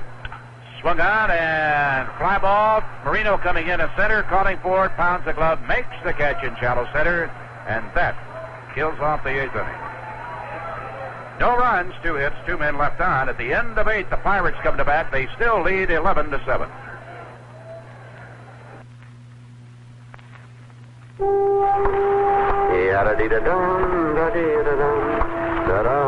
Don't make a move. This is a stick-up.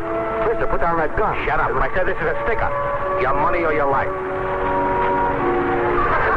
Look, Bud, I said your money or your life. I'm thinking it over. The American comic. These Marines have to forget completely about girls. In fact, at midnight, the sergeant goes through the barracks with a flashlight, waking up anybody that has a smile on his face. I'm not asking you who's on second. Who is on third? I don't know. He's on third now. Where's your seat? Hello, Amos. I'm waiting for the kingfish. I'd call a taxi. I'd call you an imbecile. Oh, that's awfully sweet of you, George. Are they cheaper than taxis? Much cheaper, yeah. Be able to laugh and not fear to laugh. America. It speaks for itself. From the Freedom's Foundation at Valley Forge. Dave Rader, who came in as the pinch hitter, is going to be the new Cub catcher. And Mike Simber up from Wichita is the Cubs' new third baseman, their third of the afternoon. Ed Ott is going to be leading off the Pirates against Willie Hernandez, against whom they scored a run when he walked the first man up, the pitcher, Ken Jacoby, on a sacrifice and a strikeout. But Dave Parker, with his third run batted in of the day, with his third hit, made it an 11-7 ball game. Earlier today, Parker a solo homer in the first, then a single in the third. That sent Rick Russell to an early shower. Rick worked only 2 1/3 innings today, gave up a total of 3 hits, 3 runs. A run off of him in the second inning was not earned. That stemmed from a single, stolen base, an error on the throw in the steal, and a sacrifice fly. But he walked Candelaria leading off the third, and Candelaria eventually scored on Parker's hit. Now Ed Ott, left-handed hitting catcher, but on base once on a fielder's choice. He swings and lofts a high fly ball. Jerry White in the left center is getting under it, and he makes the catch just a few steps away from Dave Kingman. 1 out in the 9th. And here's Bill Robinson, singled in the second inning and scored. He stole second and got to third on that error. Then he homered leading off the 4th inning. That was against Kenny Holtzman, who had come on a relief in the 3rd and struck out Stargell and Ott to retire the side. But then Robinson, a homer in the 4th, a 2-run homer in the 5th, then lined out against Manny Cione his last time at bat, so he is 3 for 4 today. Hernandez, first pitch, and he takes the ball a little bit low.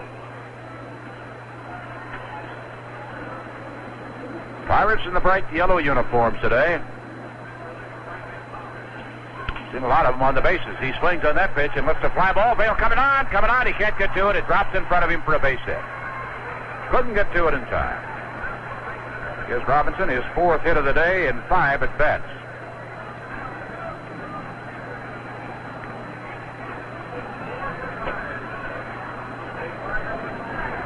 Hit number 2 for the Pirates off Hernandez, and number 13 for the Bucks for the day. The only Cub pitcher they did not score on was Cione, worked 1 inning, gave up a hit. Geisel, an inning and 2/3, 3 hits, 2 runs. Kenny Holtzman, who did that superb job when he came on in relief in the 3rd. Then after that, gave up 4 hits, including a couple of 3 homers, and 5 runs off Kenny. In the batter's box is Dale Berra. Came in to run in the 7th inning, coming to bat for the first time today with a .209 batting average, 24 hits, 2 of them doubles, 5 homers. The son of Yogi. most of the season down at their farm club, but after they brought him up, he has done a great job for him. He's really way up on top of the plate. Looks at that one for a strike over the outside corner. Pitch him inside, Louis. You stand a good risk of hitting him. He's a pretty good hitter. He's quick with that bat. He wants you to come inside to him. Doesn't give you much room between him and that inside corner. There's a curve that's into the dirt. Ball 2, strike 1.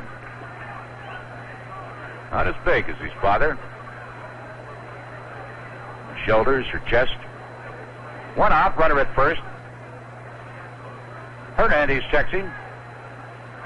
There goes the runner. Berra takes. Here is the throw by Rader. Trio puts the tag on. He is out. Riding into second base. Oh, Robinson is caught stealing. Very quick tag by Manny Trio. Dave Rader right over the top of that throw. Came in just a little bit high, but Robinson couldn't get in there quite quickly enough. No, the bases are empty. Hernandez are empty. He started into the stretch. You can go into the windup, Willie. Well, it's hot out there.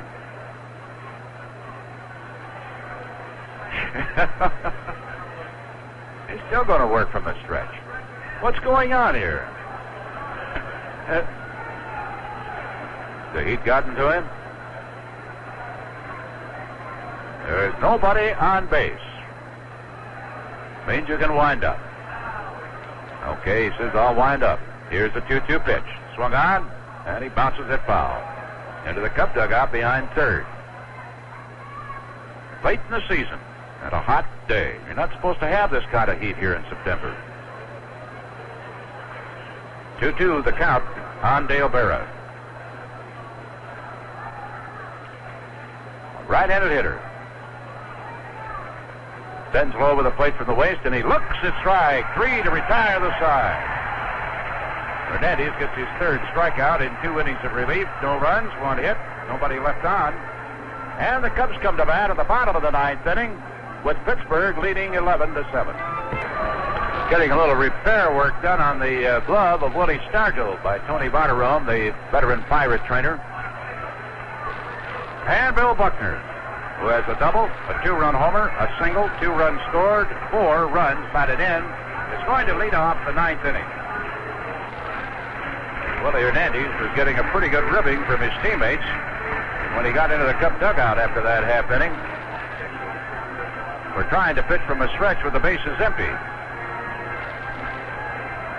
Vince Lloyd and Lou Boudreau here with you at Wrigley Field. Pirates with a 4-run lead. Here's the windup of the first pitch he'll take. Fastball is low and inside, ball 1. Don't forget now, a week from this coming Saturday is going to be Fan Appreciation Day, the first one ever at Wrigley Field. Sidearm pitch, swung on. Ground ball, one hopper into the glove of the second baseman, Phil Garner. Makes the throw to first base, and there's one away. Hit it sharply. That brings up Dave Kingman. Got his 27th home run of the year in the 7th inning, driving in Buckner, who had singled. Fan Appreciation Day. I really want to show all of you fans how much you appreciate it for this, having this special day, strictly for you. An opportunity to win such great prizes as 3 nights in Las Vegas for 2, socket dual set, 13-foot, 10-inch sailboat, no purchase necessary. Here's the swing. He bounces a foul down the third base side. Entry flag short, ticket stubs will enter you in the drawing. If you're out here at the ballpark, that's all you have to do. You might hear your ticket stub called during the game. Jacoby in the windup and Kingman. Takes that slow one, hits one high and deep. Marino back against the blinds. He leaps. He cannot make the catch. It turns off the wall into center field. Kingman rounding second. Dave going to third. Here's the throw. He's in with a stand-up triple. Josh Smith going into the basket. He waited and waited on that pitch.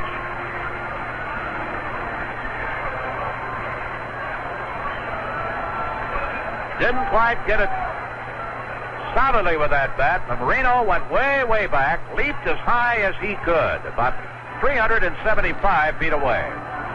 So it's a triple. And with 1 out, Before Mike Vale steps in, let's pause for station identification. This is the WGN Chicago Cubs Baseball Network. Year-round sports. You've come to expect it, and that's why we give it to you. Here on WBNL and WBNL-FM in Boonville, your more sports, more often stations. Mike Vale has been on base now 5 times today. That's his 3rd hit. He also has 2 walks.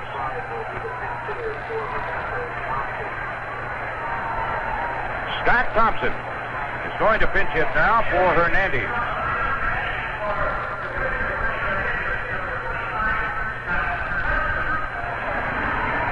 We're in the 9th. Rookie up from Wichita, where he led the league in total hits this year.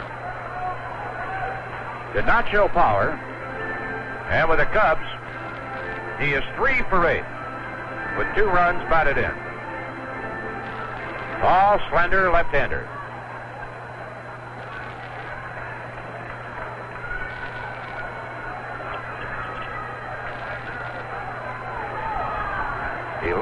to 8. Takes Jacoby is low and inside, ball 1. That triple gives the Cubs their 47th of the year. And Kingman, number 4.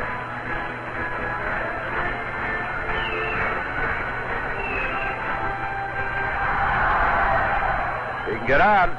It'll bring Rader up, and he'll represent the tying run. There's a swing, base hit. Past the pitcher into center field. Vale will stop at second base. Scott Thompson, the rookie, drills one sharply up the middle. And the kid is now 4 for 9 with the Cubs. Quick bat. Here is Dave Rader, and Chuck Tanner is also going to be on the scene. His ace, Jacoby, has not been able to throttle the Cubs. He came on in the 7th inning after Kingman's homer, gave up a 2-out double to Vale, and then got Greg Gross on a line drive to left field. Gave up 2 singles, but kept the Cubs off the scoreboard in the 8th. Now has given up 3 hits here in the 9th inning. Cubs have gotten 6 hits off Jacoby. And with a score, 11-8, Pittsburgh. Dave Rader in the batter's box represents the tying run of the ballgame. Remember, the Cubs were down 10-2. It is now 11-8 with 1 out of the 9th. The pitch. Dave takes. Fastball is a little high and away. Ball 1 to the left-hander.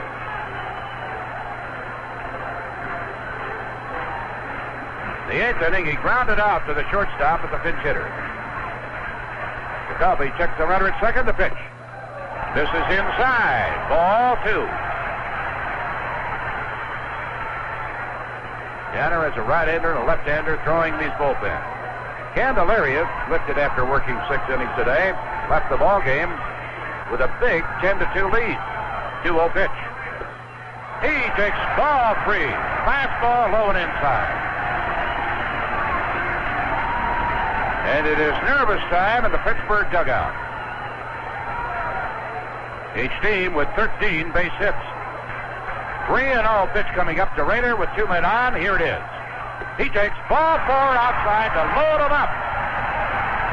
The tying run on base in the 9th inning.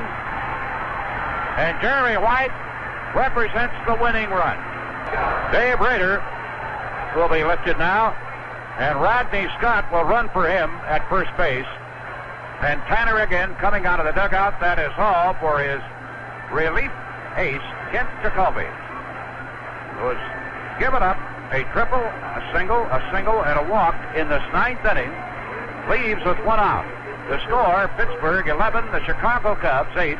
Rodney Scott has done a few wind sprints down that right field line, getting limber and loose, because that is the tying run. Grant Jackson, the veteran left-hander, was 14-9 with a fine earned run average, 7-4, fine earned run average of just a shade over 3.01, is making his 55th appearance of the season.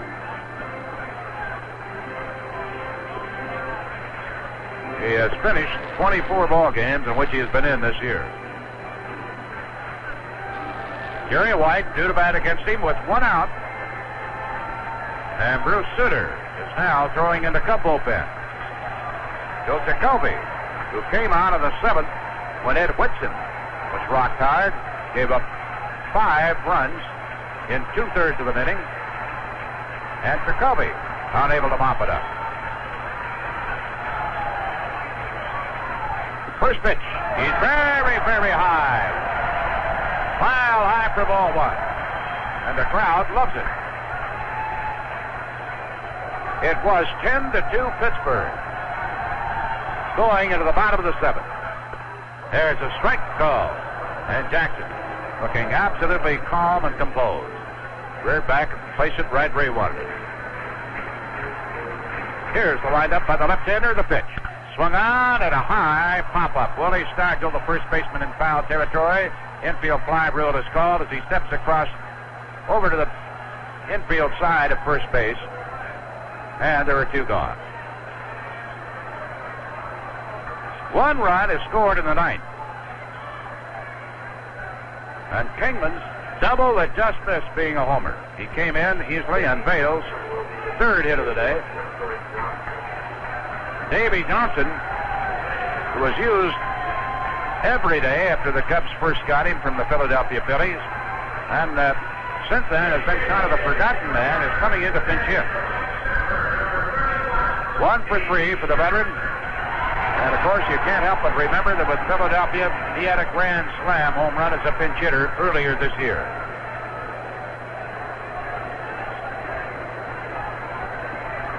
He's batting for young Mike Sember. Tanner looking down into the bullpen. And he's going to make his move. He has big Jim Bibby out there. And with Davy Johnson officially announced as a pinch hitter, Tanner says, I want him. Bibby. So here in the 9th with 2 out and the bases loaded. The score, Pittsburgh 11 and the Chicago Cubs 8. We've got another delay in the ball game. For Jim Bibby, his 31st game this year. 14 of them in a starting role.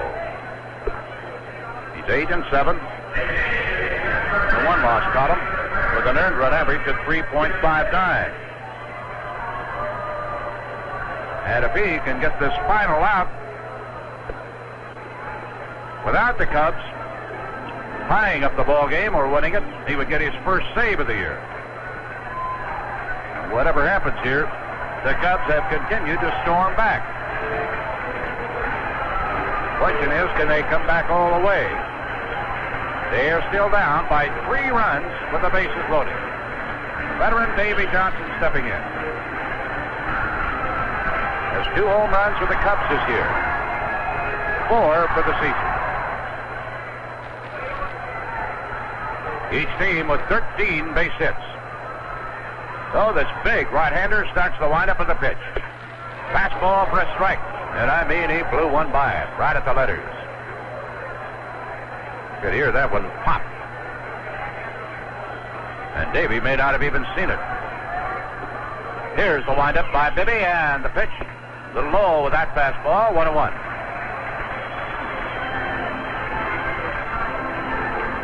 Bibby, a powerful-looking guy. Never has quite realized the potential to stardom that a lot of folks forecast for him when he first came up. 1-1 delivery. Swung on and a base hit into left field. Let up on that one. Here's 1 run coming to the plate. Amalfitano waving the second one in.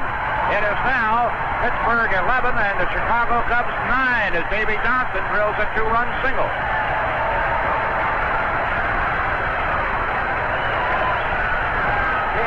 I'm sorry, 11-10. Excuse me. Don't take one away. Davy will be lifted for a pinch runner. Rudy Meoli. Well, the Cubs have one more man left. That's Kleins without the other pitcher. What do we use now? 23, 24. I'm sorry. Yeah, we got Rojas. We've never used him even though he's been activated. We've used 23, 24 men in this ball game, haven't we? Plus they have Pagel or Pagel, whatever you want to say. Pagel. Some youngsters. Big L and Blackwell. And Rojas.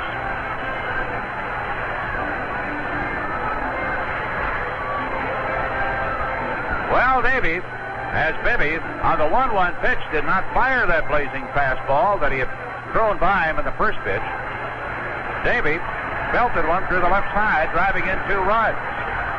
Pittsburgh 11 and the Chicago Cubs 10. Tying run, Scott at second. Winning run, Bioli at first. And Ivan, who has 2 hits today, takes that pitch a strike on the inside quarter. I'll say this. This is one of the games, if the Cubs could win it, would really knock the Pirates out of it. Ooh, man. A 10-2 lead evaporating here. It has happened to the Cubs this year. Here's Bibby's next one. Ivan is going to take, and it's a ball outside as he shortened up on the bat. Ball 1, strike 1. He's not going to bunt. He's got a chance to tie up the ball game with a single and a chance to win it with Bioli, the runner at first base. Rodney Scott, the tying run at second. Both guys can fly. 1-1 delivery with 2 away. Trixie swing, it's a strike call. Almost completely over the top with that one, and Bibby has got De Jesus in the hole. Ball 1, strike 2.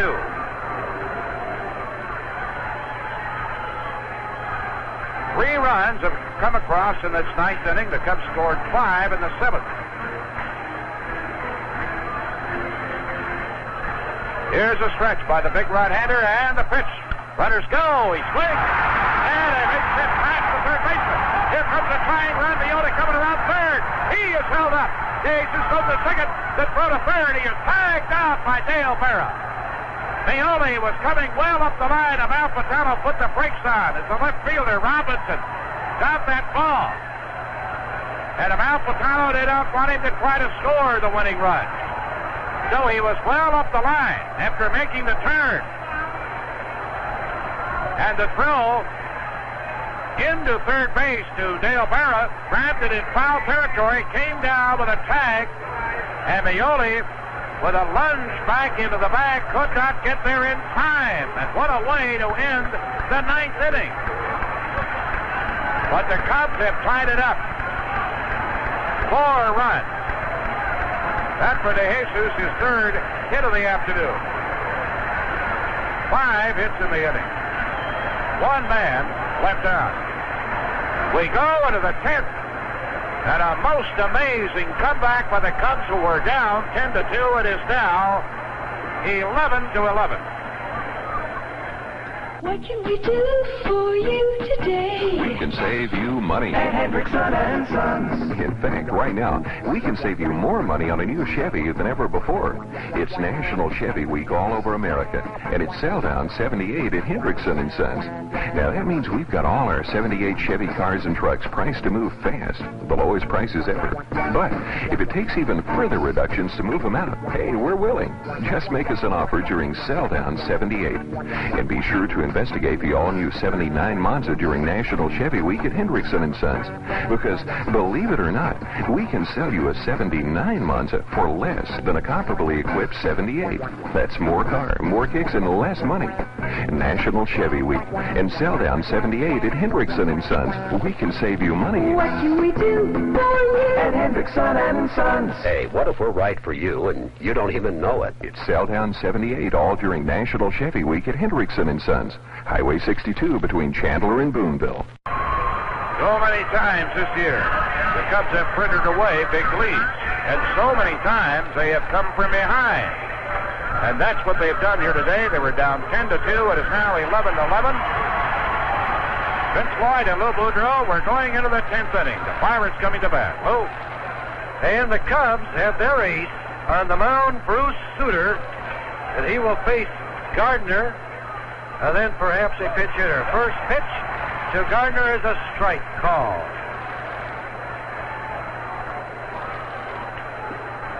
The windup and pitch. Swing and a miss. Strike 2.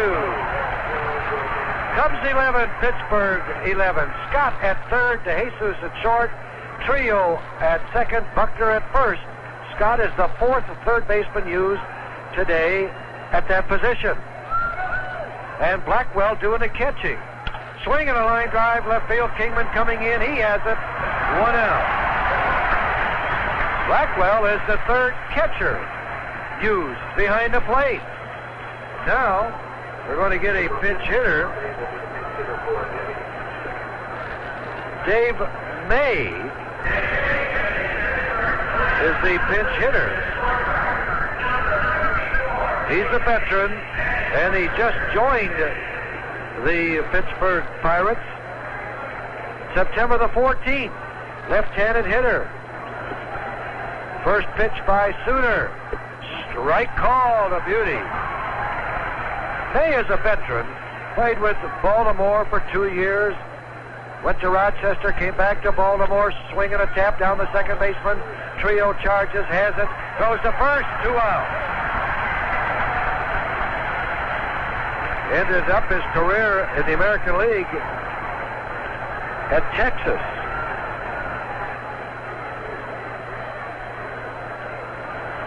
Two outs, top of the order, Taveras at bat. 10th inning, we're all tied up. It's a brand new ball game. 11-11. Don't you think that there's joy here at Wrigley Field? There's joy in Montreal also, where the Phillies perhaps have their ears to the radio, listening to the reports of this ball game. First pitch, strike called on Taveras. 2 outs, top of the 10th. The Cubs will have trio, Buckner and Kingman, in the bottom of this inning. Swing and a little blooper into short center field, dropping quickly. DeJesus cannot make the play. It's out of his reach for a single. And, of course, you have to keep an eye on Taveras. Taveras has 40 stolen bases. Moreno, the hitter, left-handed hitter. 2 outs, top of the 10th inning. The Cubs trailed at one time 10-2. Scored 5 runs in the 7th, the lucky 7th. But the 9th was a little luckier. They scored 4 to tie up this ball game. And Candelaria cannot be the winner. Here's the stretch. Throw to first. The dive back by Taveras. He's safe. Moreno levels the bat over the plate. Suter set. Throws to first. Another dive. Back safely.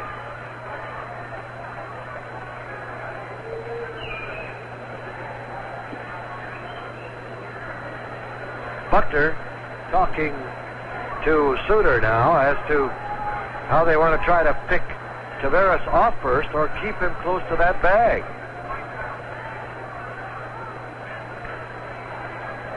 Now we're set. Suter gets his sign. Goes to first.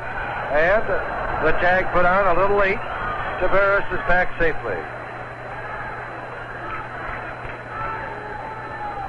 Now, once again, Suter sets. The pitch. There goes the runner. Here's the throw by Blackwell. It's too late. It goes beyond DeJesus, but Trio is there backing the play up. Let me tell you, the pitch was outside, and Blackwell had a little trouble handling it. As he moved outside, he took a couple of steps and then fired, but it's a stolen base by Taveras, his 41st.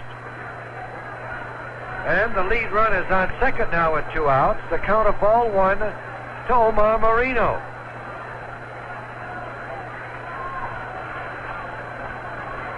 Cubs with 11 runs, 15 hits. Pittsburgh 11 runs, 14 hits.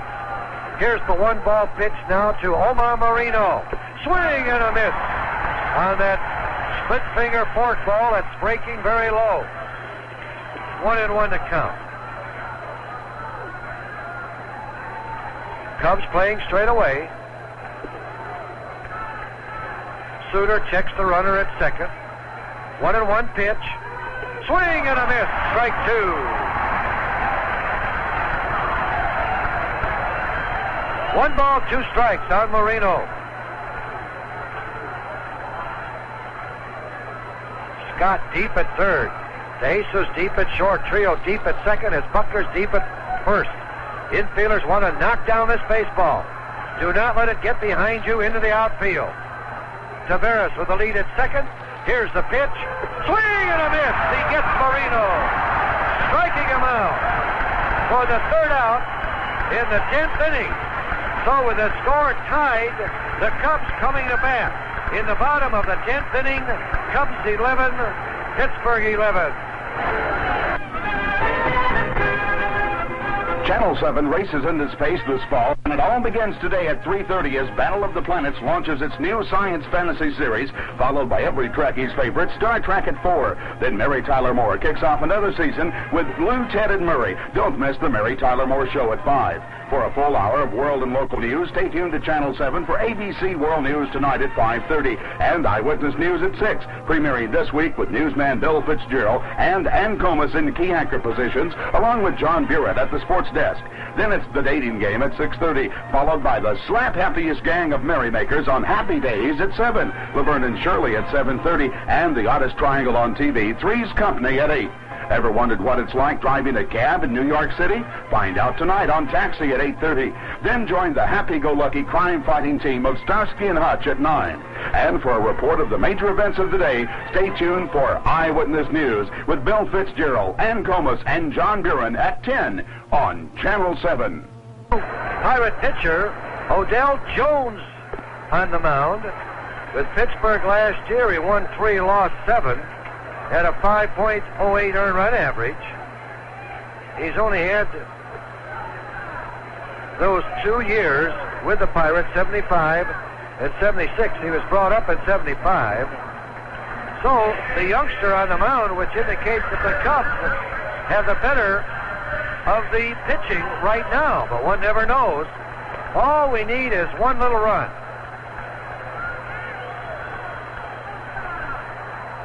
Jones was signed by the Pirates as a free agent in 1971. He saw action both as a starter and a reliever.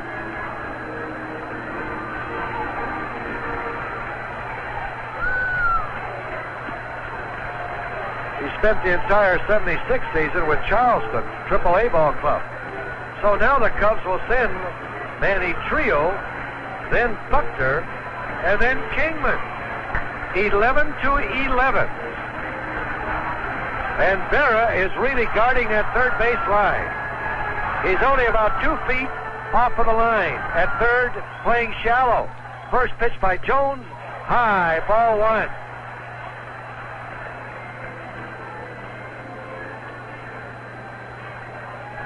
Trio. 1 for 5 today. The pitch. Fastball popped up near the stand. Stargell is there. He has room. He makes the one-handed catch for the out. So Trio pops out in foul territory to Willie Stargell. And now here is Buckner. Buckner has a double in the first inning, a home run in the third, struck out in the 6th, single in the 7th, grounded out in the 9th. He has 3 for 5. But he represents the winning run.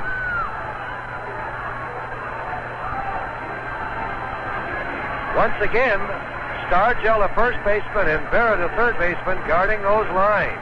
They don't want any extra base hits. First pitch, high, ball 1.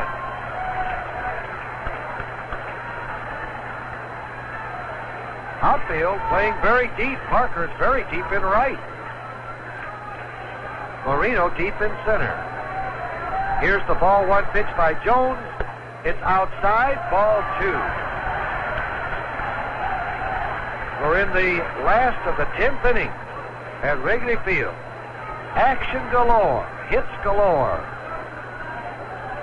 There has been 29 hits, 22 runs. High, ball 3. To Buckner, Kingman due up next.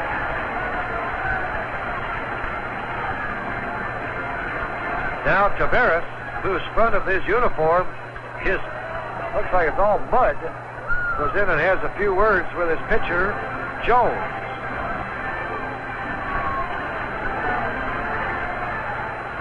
Ball 3, no strikes to count. High, ball 4. Buckner walks.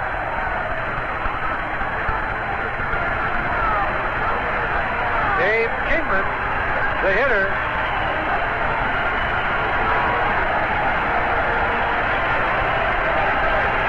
Let's pause 5 seconds for station identification. This is the WGN Chicago Cubs Baseball Network. When you think of sports, you naturally think of WBNL, AM, and FM in Boonville. Your Tri-State Sports Twins. Starts loosening up in the Pirates bullpen, the veteran Dave Hamilton. Kingman levels the bat over the plate. The first pitch by Odell Jones. Swing and a foul off of the glove of Ott. Strike one. And you know what Kingman has on his mind. He's trying to send a little message down to that bat that he's swinging. Roberts warming up in the Cubs bullpen. Vail follows Kingman, and then, of course, Suter is due up. Buckner on first. 1 out. And if Jones forgets about Buckner, he'll take off for second. The stretch, the pitch. Kingman swings at the fly ball to left field. Robinson coming in, still coming in. Now he slows up, grabs it one-handed. Kingman did not have a good swing at that ball.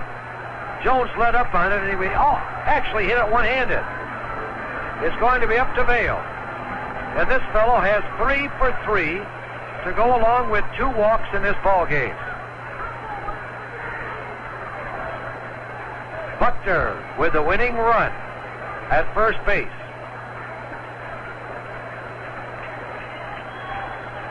Vail levels the bat over the plate. The first pitch from Jones. Curveball for a strike call. Dropped out of the glove of Ott, but Buckner is not going anyplace. 2 outs in the 10th. Carroll, a youngster, now joins the left-handed Dave Hamilton in the Pirates bullpen. Here's the pitch to Vail. He swings and pops it up foul near the Pirate dugout. Stargell is there, but he will not have room. It's back out of play, so Vail gets another shot. 0-2 the count on Mike Vail. Cubs 11, Pirates 11, 10th inning. 22 runs, 29 hits.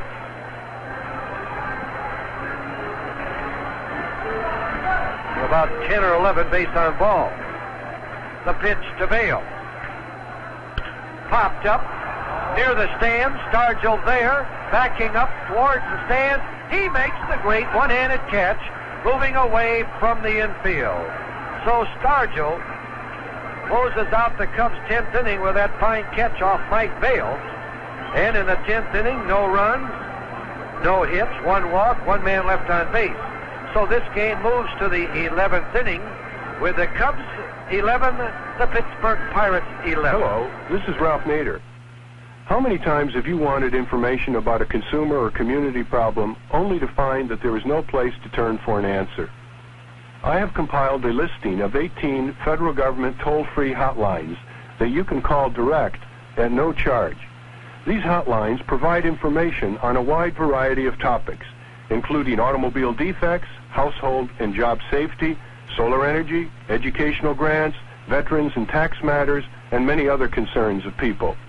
This is information you can use to protect your pocketbook, your health, and improve your local community.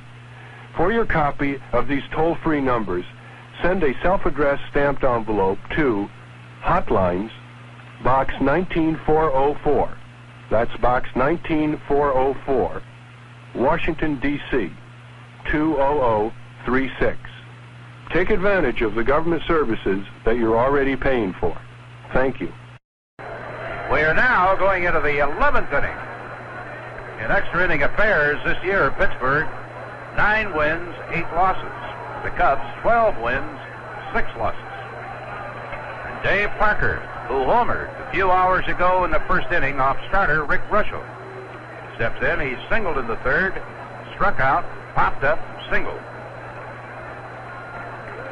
Leading hitter in the National League with a .325 average right at the moment. His homer is 28th of the year. Big left-hander takes, and Suter is a little low, ball 1. And he's batted in 110 runs this year, 3 this afternoon. Bruce in the windup. Jams it with that one, and it's hit high and deep. Look out. Pittsburgh takes the lead.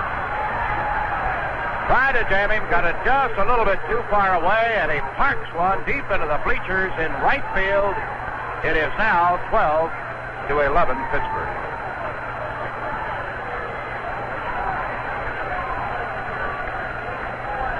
Their 5th home run here this afternoon. 2 by Parker, 2 by Robinson, 1 by Gardner.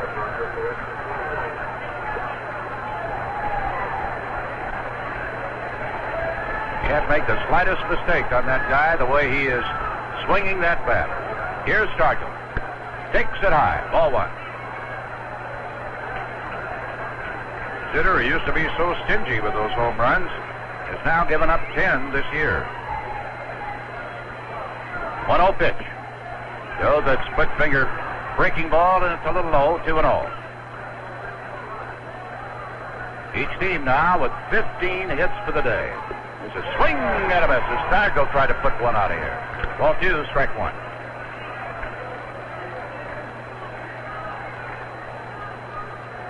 Great opportunity this year for Parker to win the Triple Crown. There's a swing and a miss. Actually fouled just a bit of it into the mid of Tim Blackwell. Cubs so far have used 25 players, I believe. Pirates 17. May have lost one somewhere along the line. 2-2 pitch. Swung out, line shot. Base hit into right field. Creel deep and way over to the right side. Still couldn't get to that one. And with nobody out, Stargell is on with his 2nd hit of the afternoon. Len McLaughlin now throwing in the Cub bullpen.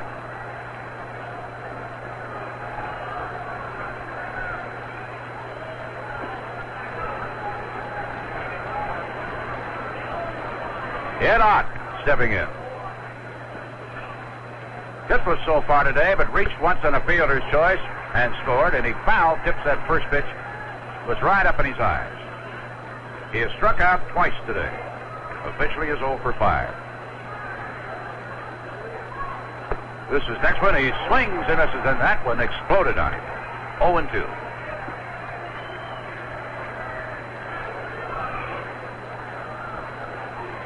Five homers today. The Pirates now with 109 for the year. 0-2 pitch. Stepped into it, swings and misses, strike 3. And he's chasing one outside. First out in the 11th. And Bill Robinson, with 2 home runs this afternoon, steps in. He is 4 for 5 for the day. A couple of homers, a couple of singles. And when he was retired in the 7th inning against by Manny Cioni, he lined hard to left field. Very, very hot hitter. 22 hits now in his last 62 at bats. Right-hander swings and he misses. Strike 1. Kingman moves over several more steps towards left field against him. Scott deep guarding the line at third. Here's the delivery. Swung on a miss. Duder, a great spot for that one. Just above the knees on the inside corner. And he's out in front 0-2. Here's a stretch. The pitch. Swung on a miss. Strike 3. That time, that split-fingered fastball really exploded out of the strike zone. 2 gone in the 11th. Dale Barrett will be the hitter. Came on to run in the 7th inning. Looked at strike 3 in his only trip to the plate so far today. That was in the 9th inning against Willie Hernandez, against whom they did not score in 2 innings. Dale, a right-hander, takes it to strike.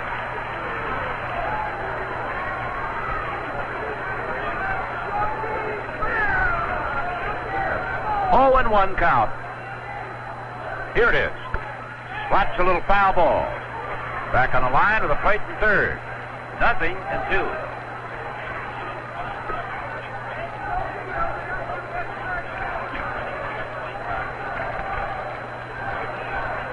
With 2 away, Pittsburgh, after enjoying a 10-2 lead.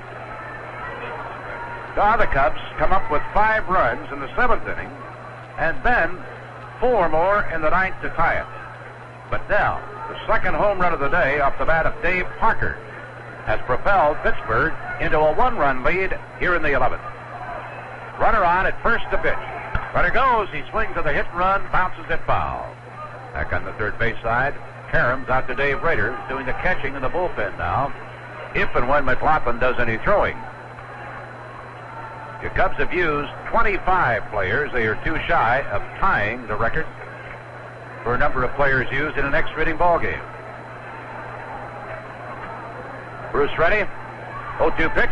Into the dirt. Ball 1, strike 2.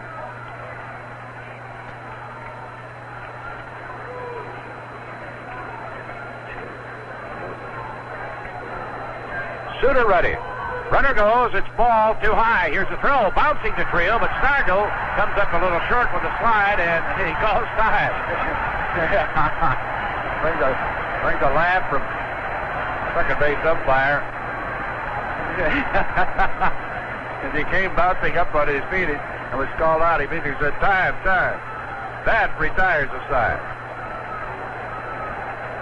But a leadoff homer by Big Dave Parker, his 29th home run of the year. 2 hits in the inning and nobody left on. The Cubs have come from behind twice today. We'll have to do it again. Bottom of inning number 11, Pittsburgh 12 and the Cubs 11. April 3rd, 1974, the day of the killer tornadoes. In less than 24 hours, 147 of them swept through the South and Midwest, striking 11 states and Canada. In Brandenburg, Kentucky, the tornado came without warning. And 31 people died. It was just terrible.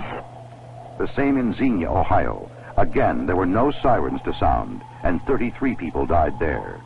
Just a nightmare. In Cincinnati, Louisville, Huntsville, Alabama, the story was different. Put the warning out again. All received warning. And Hamilton County around Cincinnati lost only 4 lives. Louisville 3, Huntsville none at all. Was it just luck? Coincidence? Well, quite possibly it was. But warning can save lives. And that was another day when civil defense paid off. Well, if the Cubs going to bail this one out, we're going to see if they can't get something started with their 26th player to get into the ball game. Gene Clines is going to pinch hit. Right-handed hitting veteran, batting .269 for the year. And as a pinch batter, Gene is 8 for 36. The Philadelphia Phillies 4 years ago at a 17-inning ball game against the St. Louis Cardinals employed 27 players. That was in September after the player limit, of course, goes up from 25 to 40 if you want them.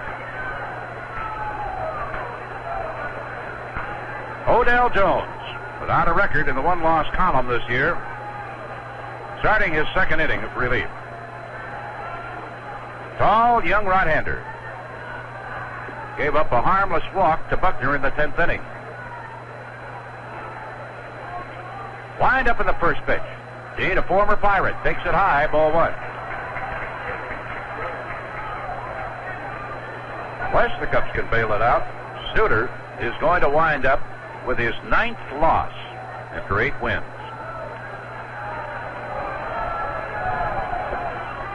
Fastball by this tall kid, and he's too high, ball 2. Unbelievable ball game. One time it was Pittsburgh 3, the Cubs 2, and then it was Pittsburgh 10, the Cubs 2. A 5-run burst by the Cubs against Ed Whitson, the reliever, in the 7th inning. There is ball 3 too high. And against Kent Jacoby, 4 runs in the 9th inning. Jacoby, the ace of their staff, that bullpen. Time called, Ed Out is going out. He wants to readjust his straps on his shin guard and also try to calm down this kid right-hander. Pirates with 17 players used today. So Tanner, should it go beyond this inning, there's a lot of people available to him. Now the windup and Kleins and the 3-0 pitch takes ball 4 too high. A leadoff walk, and he represents the tying run. Rodney Scott, who came in as a pinch runner in the 9th inning and scored, came in on DeJesus single to tie up the ball game. At that time, stayed on to play third base is going to be the batter. Rodney hitting .274 and is a left-hander, a .260 average.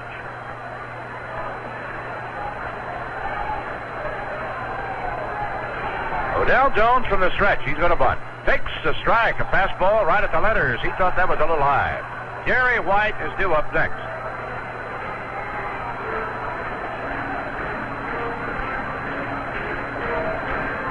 Vince Lloyd and Lou Boudreau here with you. Jack Minovich, our producer, and Ed Archambault, our engineer. Here's the delivery.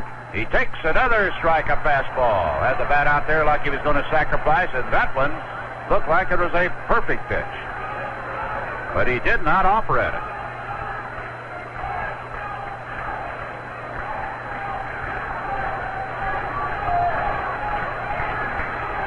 Here's a stretch and the strike 2 delivery. Takes it outside. Ball 1, strike 2. He did not shorten up that time. Rodney has shown good ability to bunt.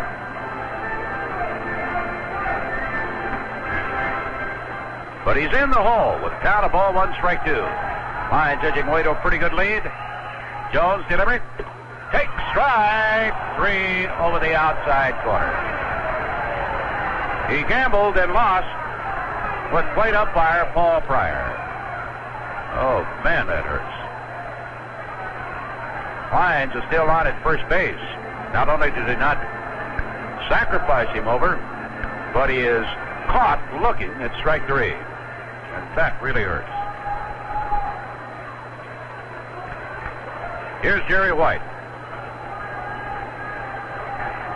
Came on to play center field in the 7th inning. Is 1 for 2 today. Swings at the first pitch and lifts a high foul back of the plate. Head out, coming back to the backstop. Do they have room? Nope. Up onto the net. Strike 1 count on Jerry.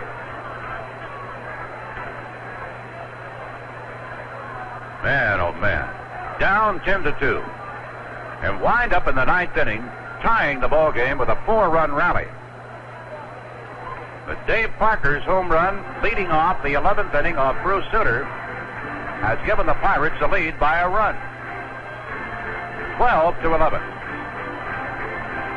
They have 16 base hits, 5 homers. The Cubs with 15 hits, 2 homers. Buckner and Kingman. 0-1 delivery. Here he swings. He's out in front, rips a foul. Bounces off the bricks beyond their dugout. Caroms out to the bullpen. 0-2 on Jerry. Man, oh man, I wish we had that Kleins in scoring position. Got to get that man over, or at least make a best effort you possibly can. Jones is ready. Odell kicks. Here's a pitch. There he is. Swing and a miss for strike 3. He went after one that appeared to be away at the letters. So Kleins is still on at first base. And now, with 2 gone, it's up to Tim Blackwell. Came on to do the catching in the 9th inning after Davy Johnson had come on as a pinch hitter and singled and drove in a run. Tim batting left-handed, stepping in for the first time today, batting only .228, 7 runs batted in. The last hope of the Cubs in a marathon ball game. Here's the delivery. Takes a fastball. It's very high, ball 1.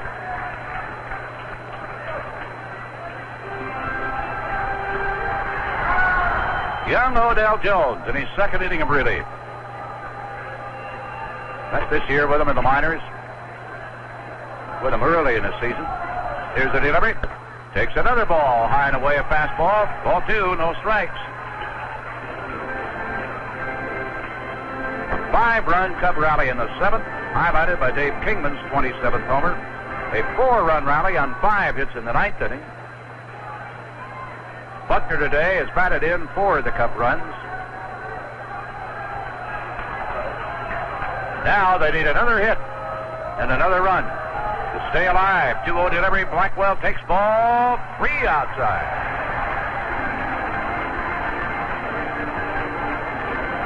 Unfathomable ball game. Odell, 6'3", about 175, 25 years of age. He's into the stretch. 3-0 pitch. Blackwell takes ball 4 outside. Can you believe that? He walked the first man up, Gene Klein, the pinch hitter, struck out. Rodney Scott looking. Jerry White swinging. Now on 4 pitches has advanced the tying run into scoring position and put the winning run on at first.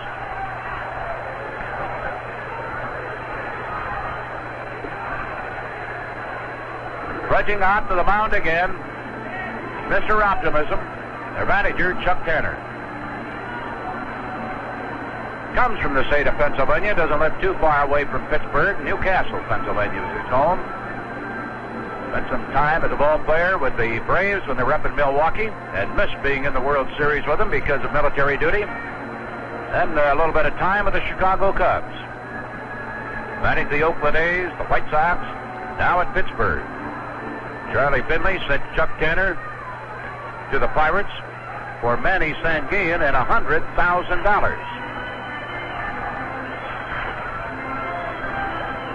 Now it is up to Ivan DeJesus, who has 3 hits today, has scored a run, has batted in a run. How in the world do you ever explain this crazy kind of a ball game? You can't explain baseball. There's no need to try to explain it. DeJesus' last hit was that double down the line that we got a little confusion at third base and had Meoli rounding that base. I thought Amalfitano sort of hesitated. He was going to let him come in. Then at the last moment changed his mind, which cost us the play. I wish he had to let him come in. Maybe he'd have been out at the plate. We don't know. Well, the game was tied anyhow. Yeah. If he scores, going to take a good throw. It was, they got him trying to go back to third after he'd made the big turn. Ivan takes, and there's a ball that's too low. Jesus starting the day, hitting .270. And he's 3 for 6. Batted in a run. Tying run at second, winning run at first, Jones. Next one, takes a strike. Out of the letters in the inside corner, ball 1, strike 1. Well, we hope to be down to St. Lawrence High School tonight. Talk a little sports with them down there. 2 on, 2 out, 1-1 pitch. Curve for a strike at the letters. Oh, man. Ball 1, strike 2. All right, Ivan. Got 1 left. He had 2 strikes on him in the 9th. I guarantee you he will not take strike 3. I hope not. Gene Klein, who's drawn a walk, tying run at second. Jones looks, delivers, curve, swung on, and missed for strike 3. He got him, but he got him swinging.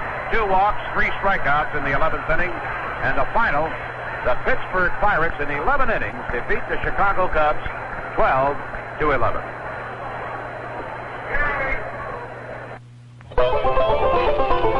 It's quitting time, and I'm heading home to Millie.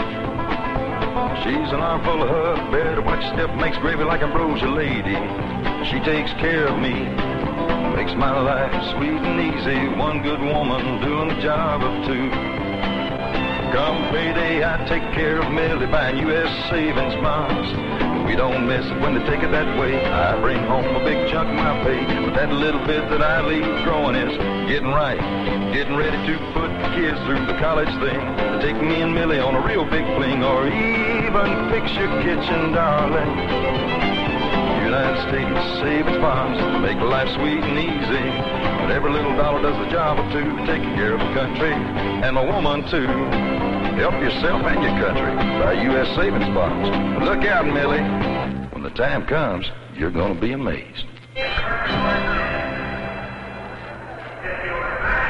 Well, I'll tell you have to admire the pluck of this ball club. So many times this year they have fought back from a big deficit, and so many times they've bailed it out, and it looks like they're going to do it today.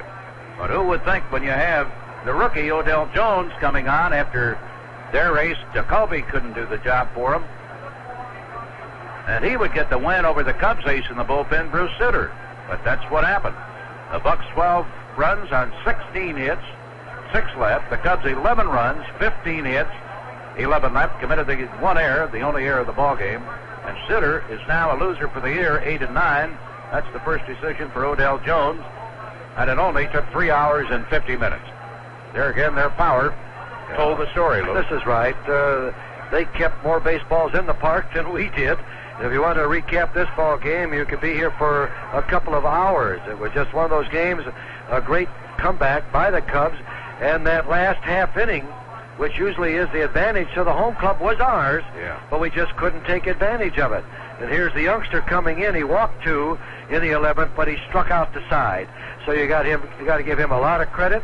Tanner went out there after he walked the tying run at the second base and put on the lead run, and sort of relaxed him a little bit to get DeJesus on a swinging strike 3 count. But it was quite a ball game. The Cubs fought just as hard as they have all year. And as I said, when you've got that long ball, like Parker and Stargell in the lineup, and Robinson, you've got to battle them toe for toe and teeth for teeth. And we tried it, but we just lacked by 1 run. Maybe tomorrow. Second game of the series. Same cast of characters, maybe not quite so many of them will get on stage. We'll wait and see.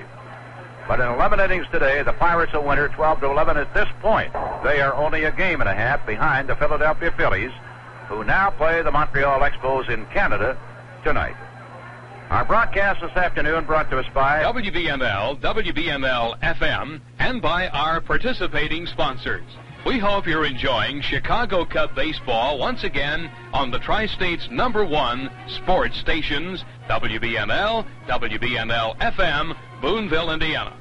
If you enjoy Cub broadcasts, let our sponsors know. They'll appreciate hearing from you. Or write to WBNL and tell us so. Address all correspondence to Cub baseball, WBNL, WBNL-FM, Boonville, Indiana, zip code 47601. Stay tuned now for exciting Chicago Cub baseball on the Tri-State's #1 sports station. Second game of this series tomorrow. The Pittsburgh Pirates say they will be sending left-handed veteran Jim Rooker to the hill, and the Cubs will counter with young Mike Rucco. Well, we had a crowd of 6,137 paid today, and they certainly got their money's worth. It's just too bad that the Cubs, who come back with 2 sensational rallies, 4 runs in the 9th inning after getting 5 at the 7th, could not win the ball game, but give credit where credit is due. The Bucks are winner 12-11. Vince Lloyd and Lou Boudreau, and Archambault, our engineer, Jack Minovich, our producer. This is the WGN Chicago Cubs Baseball Network.